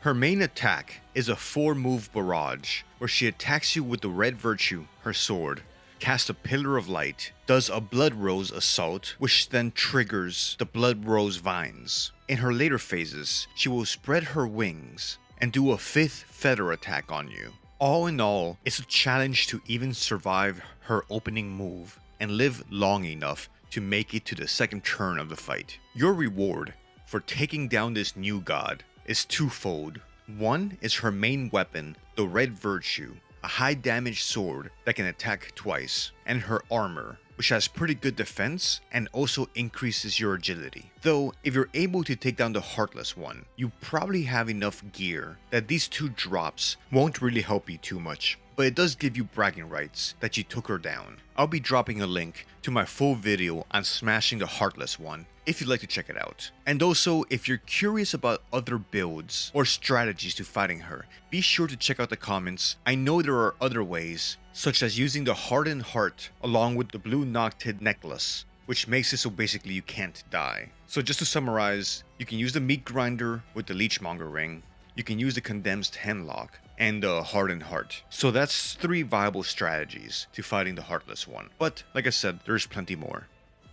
Like I've been trying this entire lore through of beating most fights using physical weapons and magical attacks, I did retry the Heartless One, trying to beat her using just magic. And try as I may, I was not able to take her down. Without using the Leechmonger Ring, along with a high attack weapon, I found it hard to heal, having to use a valuable turn to use an item to replenish my health. I did use the Blood Golem to try to draw some attacks away from myself and have him function as a meat shield, but it wasn't enough. You can apply a lot of damage with Osaa's spells, but the problem is that a lot of them will spread the damage out across her different limbs, whereas the Meat Grinder will concentrate all damage on a single limb. This basically increases the time it takes before you're able to reduce her damage, thus making surviving a lot easier. So I did capture some footage, but eventually I had to admit defeat to the Heartless Mommy. Also, if you decapitate her, the fight continues as if nothing had happened. So there's that. After finishing the fights with the new gods, it's time to make our way to the museum and go for Ending A. Entering the museum, Osaa sees an odd scene of paralyzed partygoers in lavish and elaborate costumes, all wearing Venetian-styled masks, but none of them moving, as if frozen in time. A surreal scene with an unsettling vibe, like a pantomime of a good time, or a simile of joy. All the appearances of a celebration, but none of the joyful energy. Osaa can feel that the end of his voyage is coming near. The goat looks at him and says, "I'm with you until the end." Bah, and then they kissed. This is probably as good a time as any to mention that I've started dabbling in writing my own fiction. If you've managed to put up with me for more than 2.5 hours, then maybe you'd like my writing. My wife and I have been hard at work writing our first sci-fi novel. Part 1 is out and available on Kindle. Check out the link in the description and the pinned comment. It's called In the Shadow of Dominion. It's a sci-fi, hyper-capitalist, dystopic novel about someone trying to escape society and make their way to a demilitarized zone where a community has been formed around the base of a giant abandoned mech. Check it out. I think it's okay. And any reviews and positive ratings would be a big help to me and greatly appreciated. In the Preheville Museum, Osaa finds a piece of traditional Edo armor that gives us insight into the world's history. A traditional body armor that was typically worn by the warrior class of Yansa Aryuaman. The cuirass consists individual leather and or iron scales that are connected to each other with leather or silk lace depending on the era. The armor is a great example of the two cultures of Edo and Eastern sanctuaries melting together. During the 8th century, Eastern sanctuaries led multiple campaigns against the Kingdom of Edo, but each proved out to be fruitless endeavors. The Sultan of the Eastern Sanctuaries, Nasrah the Great, did have certain respect for his adversaries and acknowledged the warring arts of Edo that were highly developed in the isolation of an island nation. Since he was unable to make the warring arts his own by conquering the kingdom and forcing it under his rule, he instead formed a brand new country inside the borders of Eastern sanctuaries. He appointed the high-status war prisoners from Edo as the central figures of this new country and ordered them to mimic the ways of Edo as closely as possible and breed a warrior class for the eternal kingdom that was Eastern sanctuaries. This didn't happen overnight, but rather took hundreds of years. But ultimately, Eastern sanctuaries did get what Nasrah wanted. The warrior class Jizamurai was born in the Yansa Aryuaba. At this point, Nasrah feels inclined to chime in. He exclaims, "What bullshit? This is what they teach to kids these days? No wonder everyone's a f***ing slow-wit these days." I did not have certain respect. I had zero respect for those inbred maggots. I formed Yansa Aryuaban out of spite. I smacked those bastards off of their high horses by showing that I can do their bullshittery better. The culture that took them thousands of years to create and polish, I could do the same in measly couple hundred years. Also in the museum is an opportunity to get some prized loot, including a shack, a claymore, and a piece of the fluted armor, which I've mentioned before and can be very useful for some tough fights in the game, specifically the Heartless One and also going up against the moon god Rher. A final point of interest in the Preheville Museum is meeting Pocket Cat, the furry fan favorite. Nasrah tells us that he's an agent of the moon god, and everything he does is to further Rher's agenda. Osaa will be going up against him in combat, but not until we're going for ending B. For now, let's learn about Pocket Cat, his role in the story in parts 1 and 2, and his legend.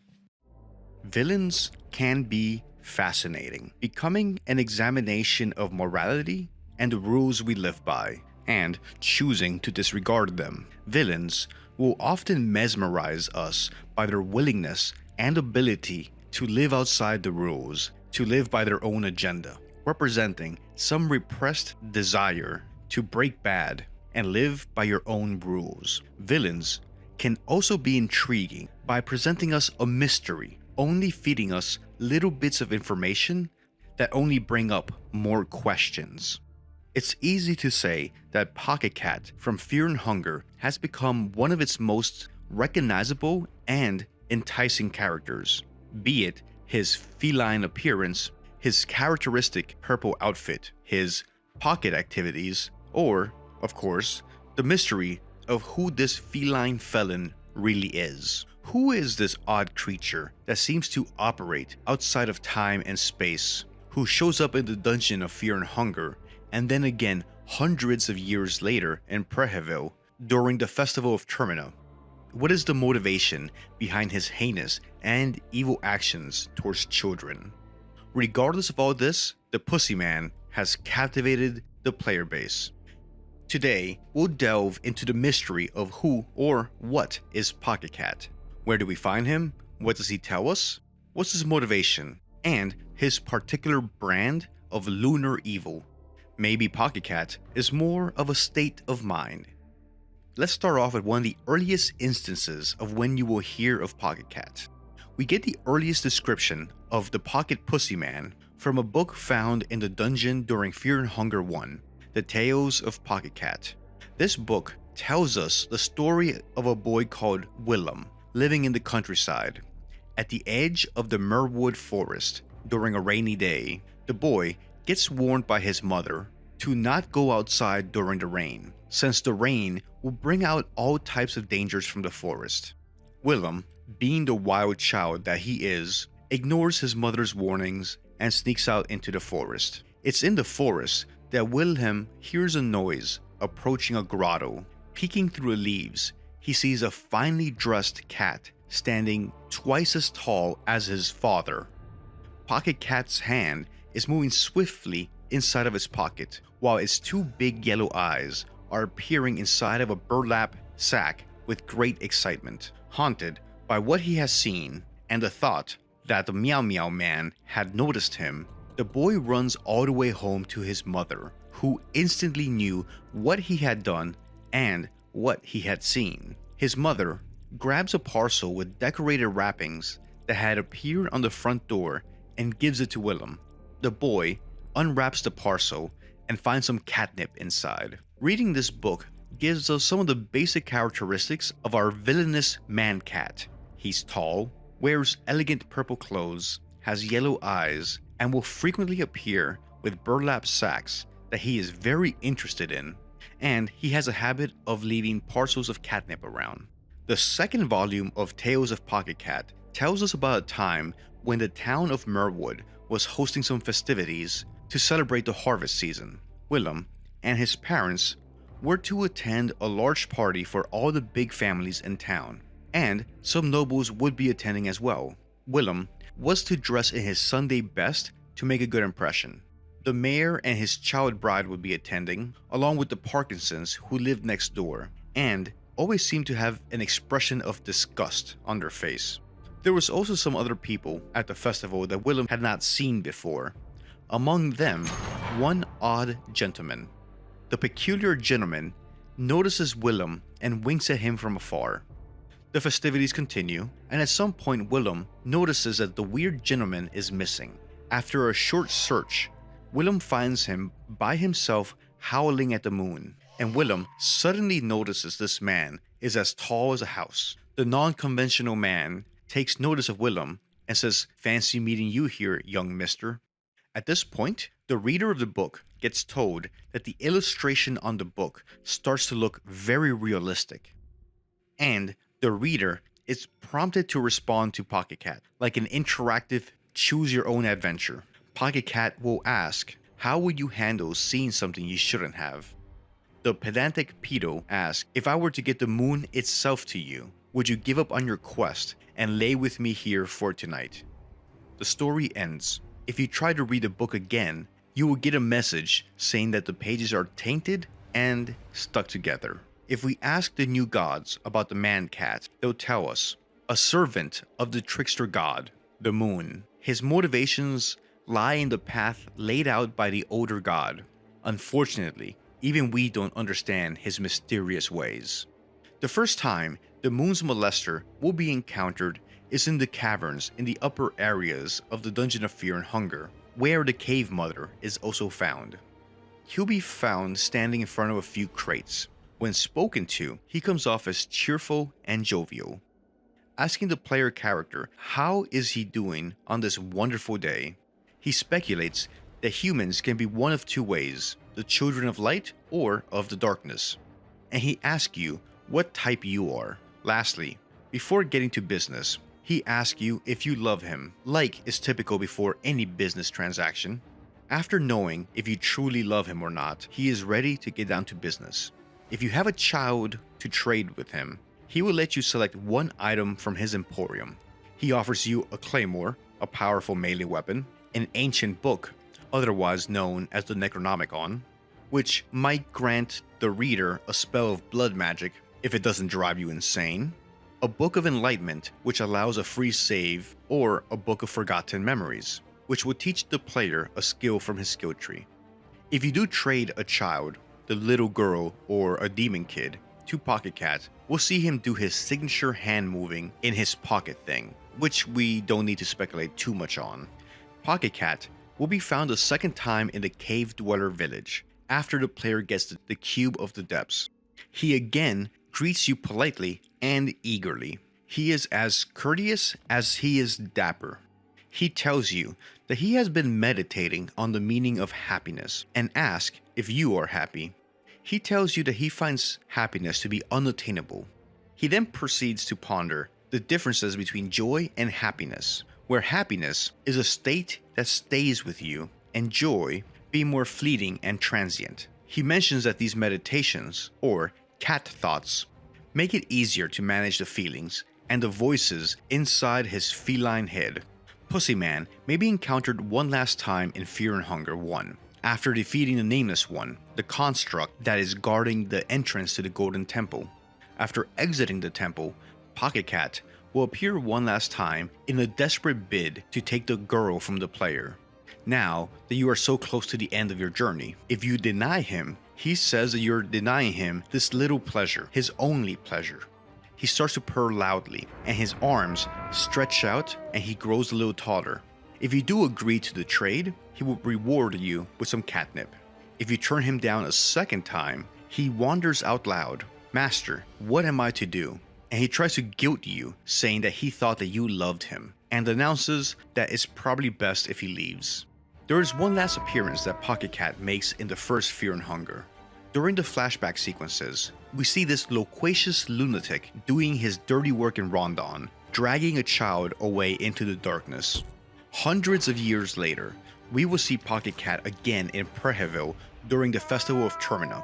He'll be encountered in one of two locations upon entering the city. Stumbling upon the cheeky Cheshire cat, he'll be found hunched over a bloodied burlap sack, which he'll hit several times viciously with a blackjack. After that, he stands up and greets you with his usual relaxed and eloquent manner. He is introduced as wearing a rubber mask as opposed to a wooden one. He'll mention that you look familiar, like you've met in a previous life. You can argue that he's speaking directly to you, the human player, rather than the in-game character. It also suggests that the different Pocket Cats have some form of collective memory, where a Pocket Cat can remember things experienced by earlier incarnations. Also in Fear and Hunger 2 Termina, we can find the 2 volumes of the Tales of Pocket Cat with the story of the boy Willem. Though the stories in these volumes are very different than the ones in Fear and Hunger 1. Perhaps this is suggesting how the story of Pocket Cat changed as it got passed down through the generations. In this new version of the Tales of Pocket Cat, Willem goes on a series of adventures with the Beetle Man, at the end of which Willem meets Pocket Cat as Pocket Cat stares at him through the darkness with glowing eyes. Willem sees the Indigo Tomcat and runs away scared. On the night of the 3rd day of the festival, Kitty Man will be found leaving the Preheville Museum pushing a wheelchair. He mentions that he just dropped off Olivia at the masquerade ball.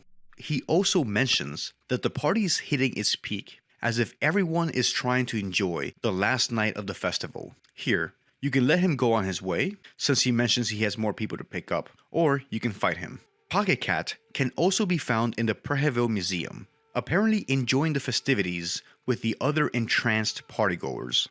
He will be found standing in front of a painting in the style of Pablo Picasso's Guernica painting. He will ask you what you think of his clothes. In his reply, he will mention that his pants are too tight where it matters the most. Do what you will with that information. This will confirm that Pocket Cat is hanging dong. Fighting Pocket Cat is unlike any other encounter in Termina. Being a creature of the trickster moon god Rher, he is bound to not interfere in the festival. The way that he's going to get around this is only hurting you in ways that you direct him to. During the fight, he'll ask you if you want him to sever an arm, a leg, or your head. If you tell him to take your head, the game will predictably end. So the only viable options are to choose arms and legs. So this begins a race against time to finish the fight before you and your party run out of limbs. One thing that will make the fight easier is that he has very low evasion on his head, making it easier to apply damage to it. Talking to him during combat will reveal some interesting lore and details. He mentions a feeling of deja vu, memories of Termina, and if we've done this before. Again, suggesting Pocket Cat has memories of interacting with you in Fear and Hunger 1. And him having memories of earlier Pocket Meow Meows. Also, it's a possible homage to Legend of Zelda's Majora's Mask. He also ponders how stories organically change over generations, like a story being told over a game of telephone over time, with little bits of the story changing with each telling, until it no longer resembles the original. This makes me wonder if this is a reference to how the books, The Tales of Pocket Cat, are different between Fear and Hunger 1 and 2. If you have the mind read skill, you get one last interesting tidbit. After letting you know that he can read your mind as well, he asks you to stick your hand in his pocket while he pats himself on the back. He probably just needs help reaching his keys. Killing him, you'll get the blank soul, a silk vest, and a scalpel, revealing that this version of Pocket Cat is Dan, already having been moon-scorched. On that note, let's talk about Dan's relationship to Pocket Cat. During his backstory, we learn that Rher has had his eye on Dan since he started his investigation into the occult. Rher, becoming concerned that Dan might learn about the old gods and the supernatural, sends Pocket Cat to derail his studies and try to prevent Dan from learning about the sulfur god. Dan also has a special moon scorching animation where we see Pocket Cat very creepily loom over Dan, pushing him to embrace the mask and the vest and to become the next Pocket Cat. The fact that Dan has the blank soul suggests that he would be the best candidate on whom to impose the spirit of Pocket Cat. Dan can truly say that Pocket Cat is the Catman inside of him. Traversing the Golden Gates and accessing the secret door in the black hallway, we reach Pocket Cat's secret room.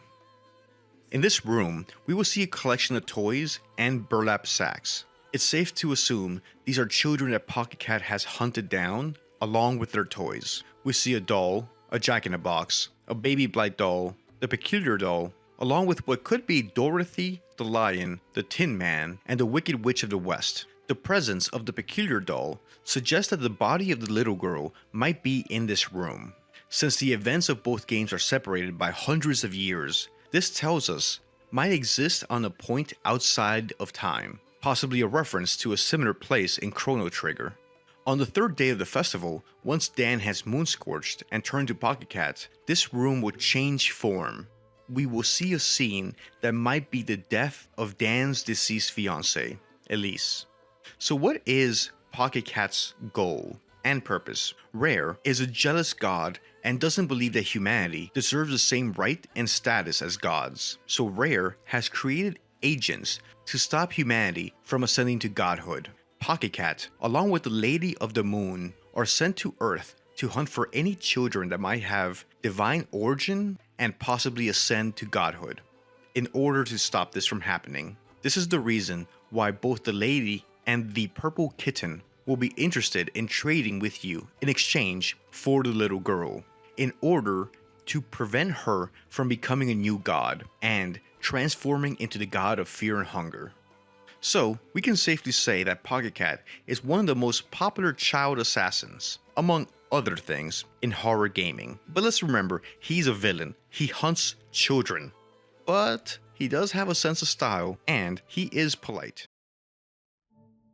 Having wrapped that up, Osaa is ready to go deeper into the Preheville Museum and find out what has Legard, the King in Yellow, been plotting underneath the museum. Osaa solves the astronomical clock puzzle. A hint throughout the game is that every clock in town is set to the time that's the solution to the riddle. Solving the puzzle unlocks the door that leads to an excavation, and we can see how Legard and the Bremen Empire have been digging a hole deep underground, going deep into the earth underneath the museum. Osaa and the goat roll up their sleeves and prepare to descend the very long ladder that will lead them away from the surface, not knowing that they would never see the sky again. Descending, Osaa focuses on the rhythmic tapping of the goat's hoofs tapping on the ladder as they descend. Part of him knows that he's not going to survive, but his goal is not survival, but rather knowledge. He needs to know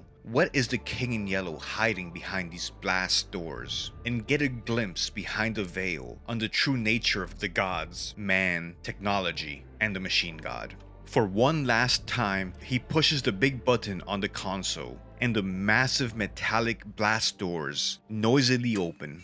Osaa and the goat step into the darkness. The blast doors close behind them. This dark bunker has now become their graves. Once again, Osaa finds himself underground, in tunnels made of metal and cement. He still feels uneasy in these environments, but he's able to push that aside. He is focused on one goal, the same goal that he's been focused on his entire life, ever since he left Abyssonia and traveled to Amon, the city of the sun, and that is the acquisition of knowledge. Osaa must know, must learn about the true nature of the reality he lives in. He's not content with the facade that he has been presented with his entire life. There is something in this bunker, and he wants to discover what it is, something that might just change the course of history and the basics of human interaction with the world around them. It's with these thoughts in mind that Osaa descends deeper into the bunker, either evading or cutting down any of the Bremen infantry he encounters. He's now a powerful mage, in tune with the spirits of the old gods, equipped with armor and a meat grinder, accompanied by the fiercest and bravest goat in all of Bohemia. These foolish soldiers, serving their false prophet of the King in Yellow, stand no chance against him. Osaa can't help but feel in awe of some of the large, cavernous rooms in the bunker, overseeing miles of pipes and wires connecting Alll-mer knows what. What a sacrilegious and marvelous temple to technology and machine this facility was. To continue down to the bottom level of the bunker, Osaa will need to pour fuel into a generator one last time. Osaa and the goat both take a sip of the gasoline before pouring it into the generator, as a reminder of all the good times they've had together on this journey. With the strong scent of diesel on their breaths, our brave duo continue on their descent and their mission to find the true nature of what the Bremen Empire is doing here in Preheville. Making his way through the second level, Osaa and the goat walk by a row of databanks. Osaa can feel the machine spirit coursing through them. They must be approaching some godly entity. Osaa enters another large, cavernous hall. He's unable to see the far side of it in the darkness. In it, he can see the scale of whatever monstrosity and aberration that Legard is preparing down in this bunker. Osaa can tell by the tingling sensation on the back of his neck and how his hairs stand up that he's come to the end of his journey. Before continuing forward, Osaa takes a moment to inject himself with Ozempic. He doesn't want to be hungry during his face-to-face encounter with the King in Yellow. Before his encounter with the Machine God, he'd have to make it through the Machine God's bodyguards, the King in Yellow. But before his encounter with the King in Yellow, he'd have to make it through the King in Yellow's bodyguards, the platoon and commander. Osaa and the goat are taken aback when they see the human Hydra with mechanical additions, that is the platoon. He doesn't know what to make of the commander. She appears to be wearing a uniform that he's never seen before. He wonders how he would look in such a uniform, but he reckons it'd be very uncomfortable. He would have to inject a lot more Ozempic to fit into that leather outfit. He does like the bunny ears though, and he wishes his yellow fez had some. If Osaa had bunny ears, they would look great alongside the goat's horns. The platoon and commander can be quite a challenge, mostly because of the sheer amount of HP the platoon has. When ordered by the commander, the platoon can also initiate a coin flip attack that will result in an insta-kill if successful, where the platoon fires its turret at Osaa. So it's really helpful to start this encounter with a few lucky coins, just to tip the odds in your favor. This fight can actually go on for quite a bit, while Osaa is delivering a lot of damage with the meat grinder. There is a lot of meat to grind. The platoon is very large and has a lot of health. Attacking it with the meat grinder wears down and tires Osaa's arms, since he has to repeatedly cut into it before he really lands any substantial amount of damage. Osaa just keeps beating away at this giant meat tank, like a lumberjack chopping away at a very large tree. But the goat and Osaa are able to withstand and persevere as Osaa continues grinding that meat. Eventually, he has applied enough damage and the platoon and commander fall. Now, let's take a look at how this fight would have played out if Osaa had used magic instead of the meat grinder. The fight starts and Osaa lights everything on fire using the Scorch Earth spell. To disorient and confuse the platoon, Osaa casts Greater Combustion on the commander and she goes up in flames, falling victim to Osaa's magical skills. The combination of all the items Osaa has that increase his magical attack, along with the Scorched Earth skill, is extremely deadly. With the commander taken care of, Osaa focuses on the platoon. Instead of grinding his meat, he's going to barbecue it. And just like a real barbecue, Osaa's going to keep drinking to fill his mind meter. Casting all these spells does take up a lot of MP, and all this fire is making Osaa thirsty. This encounter does show off the raw damage potential of Osaa's build and this combination of skills, since he can land upwards of 5,000 points of damage each time he casts double combustion. But just like how a frozen burger patty will eventually burn on top of a hot charcoal grill, so too will the platoon cook. Having taken the platoon down, Osaa, smelling like a 4th of July barbecue, continues his journey into the darkness. Osaa thinks to himself that maybe one day he should open a Texas barbecue restaurant, and then he asks himself, what the fuck is a Texas? Osaa loses consciousness as darkness embraces him from all directions. He wakes up in a colossal hall, surrounded by images of the new gods.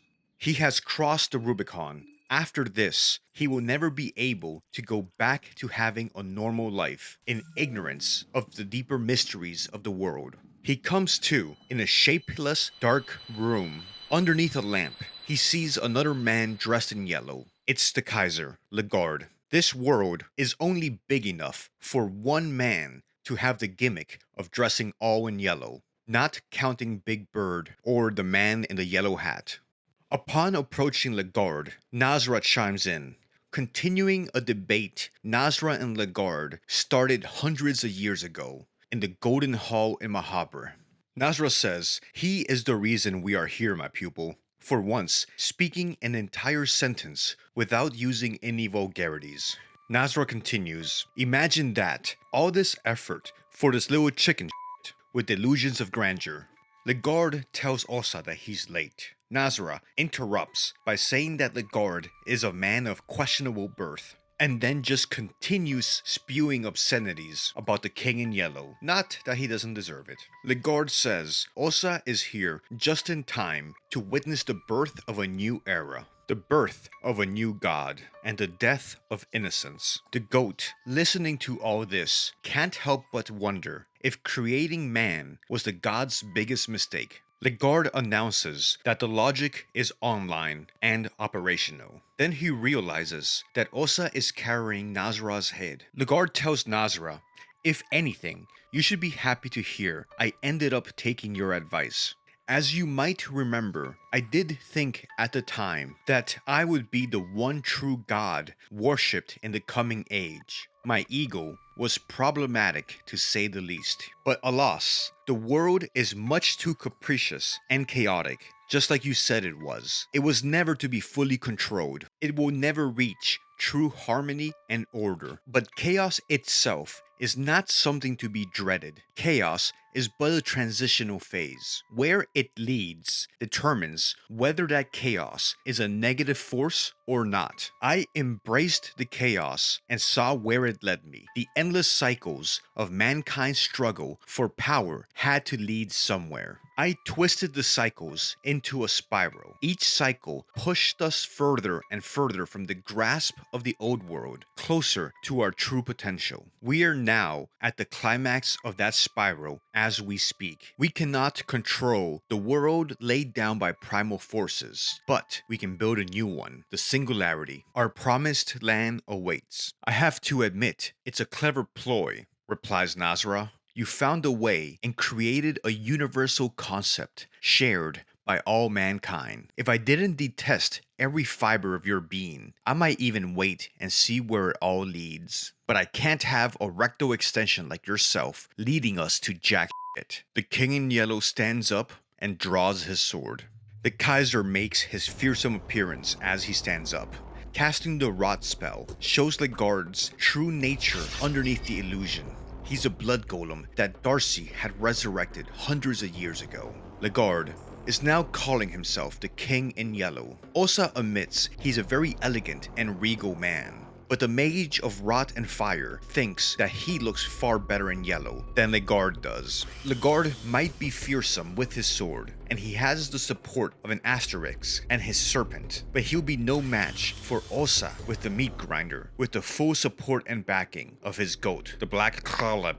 Defeated in combat, the king in yellow, the Kaiser of the Bremen Empire, dissolves into a people's soup. Now, only a lone doorway stands in between Osaa and the machine god. The beginning of a new era, the birth of a god. Nasrah chimes in. He says, well, at least see if there's anything we can do to that piece of junk that lies ahead. Pissing on his plans should bring at least some pleasure and solace. You will obviously have to do the pissing with that long hose of yours, he tells Osaa. But before continuing on to the machine god, let's see how a more magically inclined Osaa would have dealt with the king in yellow. Casting Scorched Earth will set everything on fire, making the man dressed in heavy robes even more vulnerable to fire. Clearly, these robes didn't pass European fire safety standards. The Mage of Rot and Fire is able to dispatch the false king in yellow with a few incantation of spells, enveloping Legard in thermal hellfire. This blood golem burns just like anybody else would, despite being hundreds of years old.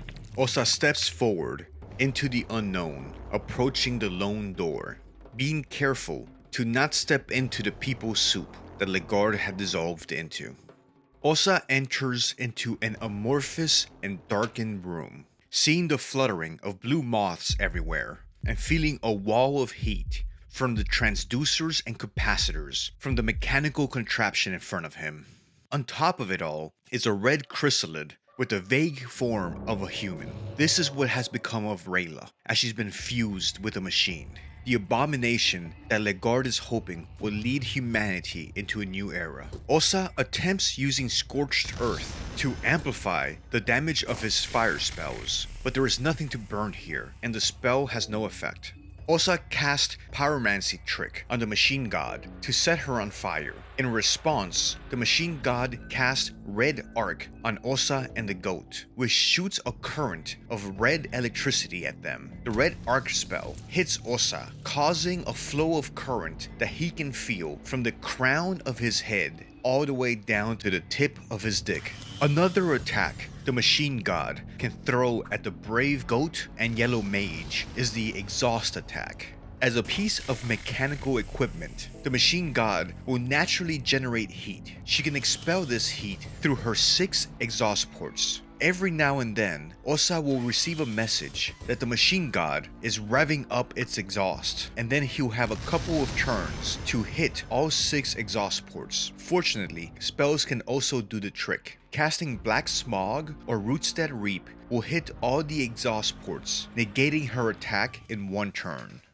The machine god does have a second phase to her fight, but if you're able to exploit her weakness to fire by casting the burn status effect on her, using the Pyromancy Trick spell, the machine god will take 1400 points of damage each turn, which can add up pretty quickly. Osaa continues fighting the dodo-looking machine god, reaching a point of pseudo-balance where, stop me if you've heard this before, Osaa will attack, regain health, the enemy will retaliate, draining his health. Back and forth, Osaa healing and the machine god's HP depleting. All the while, the goat is there, beaming with pride for everything Osaa has grown up to become. Osaa couldn't help but reflect on what the machine god represented. This was an artificial god to turn to when guidance or direction was needed, that saw all and knew all and was connected to everything. But unlike the new or the old gods, this new machine god, with its machine spirit, was controlled by humans, made by man, empowered by science and technology, which humanity had developed in response to the cruel era. The cruel era, which was triggered by the birth of the god of fear and hunger. So the machine god was the culmination of all the events that were set into motion in that dungeon back in Rondon, at the very bottom in its darkest point, where the course of humanity changed once, now, hundreds of years later, would change again. Gods and kings played games, and humans always caught in the middle. The main portion of the machine god opens up to a brilliant spectacle. Osaa feels the green hue envelop and enrapture him. He enters the green hue. Day 1 of the technocracy has begun. A new era for mankind. Gone were the days of the chaotic control of nature and the old gods, replaced by the artificial order of the machine god at the behest of Legard and his plan to subvert the natural order of things in an attempt to ascend mankind from being passive in its role in nature to having active control. A new era of algorithmic controls and vacuum tubes will replace the natural entropy of nature. No longer will humanity be at the whims of the old gods and the natural world. Now, order will be imposed through connections, networks, and programs. A new world awaited Osaa, of vast networks of connectivity, but of shallow connections between humans, where everybody will be in contact, but nobody will be in touch. A future where anybody can give themselves up to the simulacra and simulation of a virtual reality, to the machine spirit, ending the machine god. Through Osaa's sacrifice, the remaining participants are able to survive and escape the city. This includes Dan, Levi, Pav, and Karin, all of whom interacted with Osaa during his journey. Caligura did not survive. Good. Fuck him. Except wait, no, that's not how things played out. Osaa wakes up. He's back at the train. He had a disorienting dream about him going underground and fighting a machine god. A machine that merged Rayla, a woman, and a machine. But that's not how things played out. Osaa had an audience with Rher, the moon god, at the moon tower. He was gonna follow the rules of the festival of Termina. So he rests until the evening of the last day, when everyone moon scorches, and he was gonna make sure he was the only survivor, so that he could stand face to face with an old god, or at least the traces that remain of him, and see with his own eyes the gods that dance in the night. Osaa would use his mystic awareness to sense the aura of the other Moonscorch participants and then hunt them down one by one. He couldn't tell if he was doing them a mercy by freeing them of their Moonscorch form or he was being cruel, but he knew that he might have to get his hands dirty if he wanted to get closer to the old gods and continue on his mission to learn more about the tapestry of our reality. First, Osaa heads to the sewers to deal with the abominable monster, floating in shit where Caligura belongs. Walking on the passageways in the sewers, Osaa hears something moving in the water as it breaks the surface tension. He sees a creepy, pale, and tattered face staring at him from the water. Before long, the monster comes out and makes himself fully visible. A disgusting testicular figure with multiple arms that spews vomit and fluid at Osaa arises out of the sewage. But do you know what happens when you burn and incinerate a sewage monster? Well, I guess that one's kinda obvious, the same thing that happens to everything else. It burns. Osaa uses the Black Smog spell to incapacitate the monster's multiple hands, so that there's no hanky-panky. Nobody wants hanky-panky during their sewer visit. Personally, I like it when everyone keeps their hands to themselves when I'm rummaging around the sewer. Osaa keeps casting his barrage of offensive fire spells until the monster is burnt black. It doesn't take long, because now Osaa is fully a yellow mage, quite a powerful magic user. Next, Osaa sets off looking for the Valkyrie, the moon-scorched form of Karin, the committed journalist searching for the truth here in Preheville that Osaa ran into a few times at the beginning of his journey. He boards a rowboat and starts making his way through the fog, making him feel like he was someone called James looking for his dead wife Mary. Osaa lands on a small featureless island. He makes his way to the far side of it, and it's only a moment before he hears wings flapping in the distance, closing in on him. He braces himself. He is nervous, but he's prepared to deal with whatever horror the festival throws his way. Do you know what happens when you burn a bird? Thanksgiving is ruined. The Valkyrie makes its appearance. A large bird with the head of a human, carrying multiple small, spear-wielding monsters on its back. Osaa casts multiple rounds of black smog to deal with all the bellends on the back of the Valkyrie. Once they are dealt with, the Valkyrie loses a lot of its offensive capabilities, and then Osaa finishes the job by casting double combustion on the Valkyrie, hopefully laying it to rest. and praying that Karin can find some peace in Valhalla. She was a warrior through and through, and Osaa hoped that she found some peace in her pursuit of the truth. Next on Osaa's murder list is Henrik, the kind chef, who at times was also a little bit creepy, but he did also have nice hair. Not that that excuses anything. Osaa returns to the mayor's mansion. He was unrecognizable now, having grown to a stature greater than any man ever had, and now with two protruding horns coming out of his head. The mayor had an insatiable appetite and wanted to eat everything that he found. But regardless, this municipal bureaucrat could not withstand Osaa's searing barrage of fire spells. After wrapping up his affairs in the mayor's mansion, Osaa heads back to the white mold apartments, seeking the giant, Marcoh's moon-scorched form. The kind and gentle Marcoh has been moon-scorched, turning him into a hulking brute, eager to dish out violence. One of his main attacks is throwing bodies of other victims of the festival at you. His attacks are punishing, able to deplete Osaa's health nearly completely in one hit. But Osaa's magic is powerful, and he's able to burn the giant before he's crushed by his giant fist. Another noble soul consumed by the violent madness of the festival. But Osaa needed to press on to get his audience with the moon god. Osaa sometimes wondered how far was he willing to go to get the knowledge of the other world that he so craved. Osaa returns to the museum. Now it's time to deal with the feline menace, the only other character that we know of that also has a big peepee.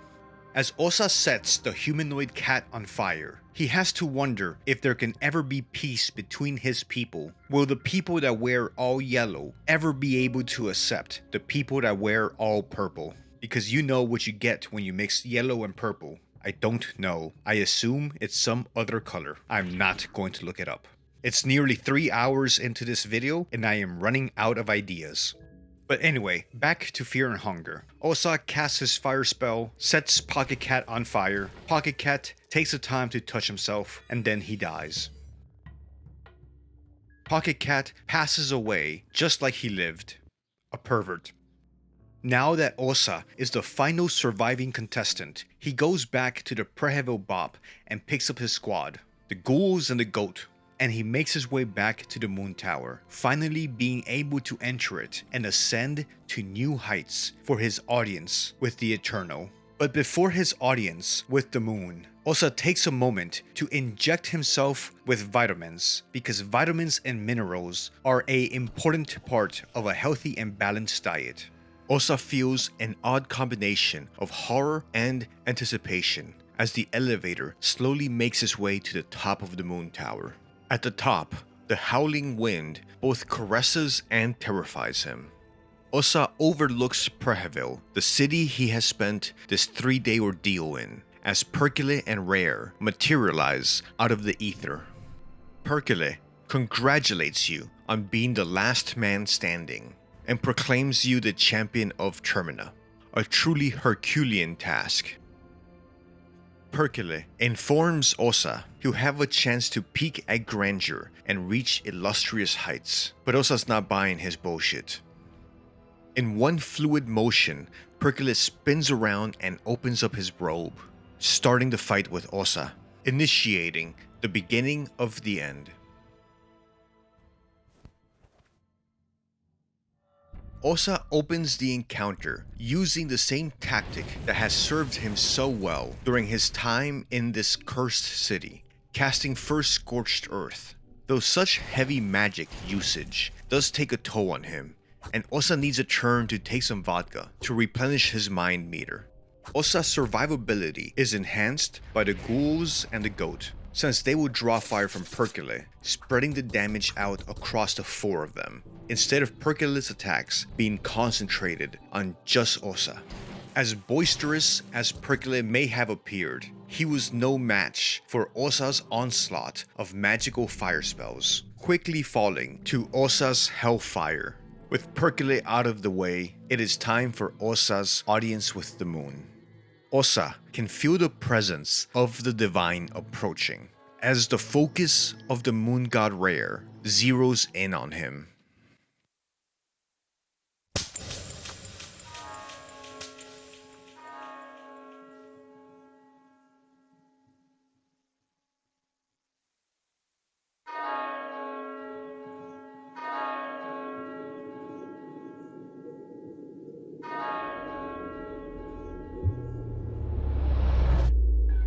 The old god makes his appearance as a transient light embraces Osaa. Osaa attempts to cast First Scorched Earth, but is unsuccessful. There is nothing to burn around the moon. The moon god and its many eyes will launch a relentless assault on Osaa's mind, leading him to the brink of insanity. Osaa will have to rely on his party diverting the moon god's attention and taking substances to keep his mind meter up. Even though he had been a holy man most of his life, being in the presence of a god, or at least the traces of a god, are having an overwhelming effect on Osaa's crumbling mind. Osaa will use spells like Black Smog to try to disable all of Rher's eyes so that they stop glaring at him with their madness-inducing stare. But one by one, Osaa will be left alone as his ghouls and his beloved goat fall to the offensive spells that the moon god is hurling at them. Goodbye, goat. Good night, sweet prince. And goodbye to Joni and Boobs. They served bravely in death, just as they did in life. Osaa and Rher will continue to exchange offensive spells, each hurting each other. Osaa taking every chance he can to heal and numb himself to the nightmare that he's in. Eventually, the fight dwindles down to just Osaa still standing in the gaze of the moon god, casting his powerful magic spells against the moon until Rher, the trickster god, the old god, loses interest in Osaa, and just as suddenly as he appeared, the moon drifts away.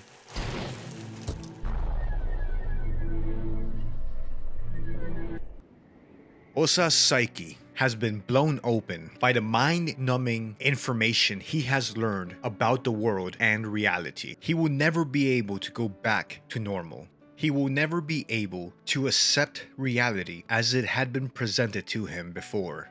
Now he knows that the facade humanity presents itself is just a veneer to hide the fact that they are living underneath the fist of gods they don't know about and don't care about them. You wake up to a new reality. Suddenly, the dark void above you feels that much larger, almost infinite. There are things in this world beyond your understanding, beyond human understanding. You are not sure if this feeling is of enlightenment or total terror. The gentle wind on your cheek feels alien. With this newly acquired understanding, even the most minor sensations have this altered nuance to them.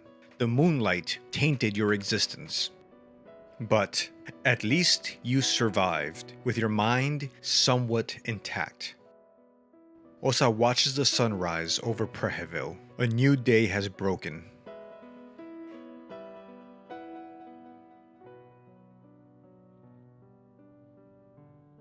Ending B. Day 4.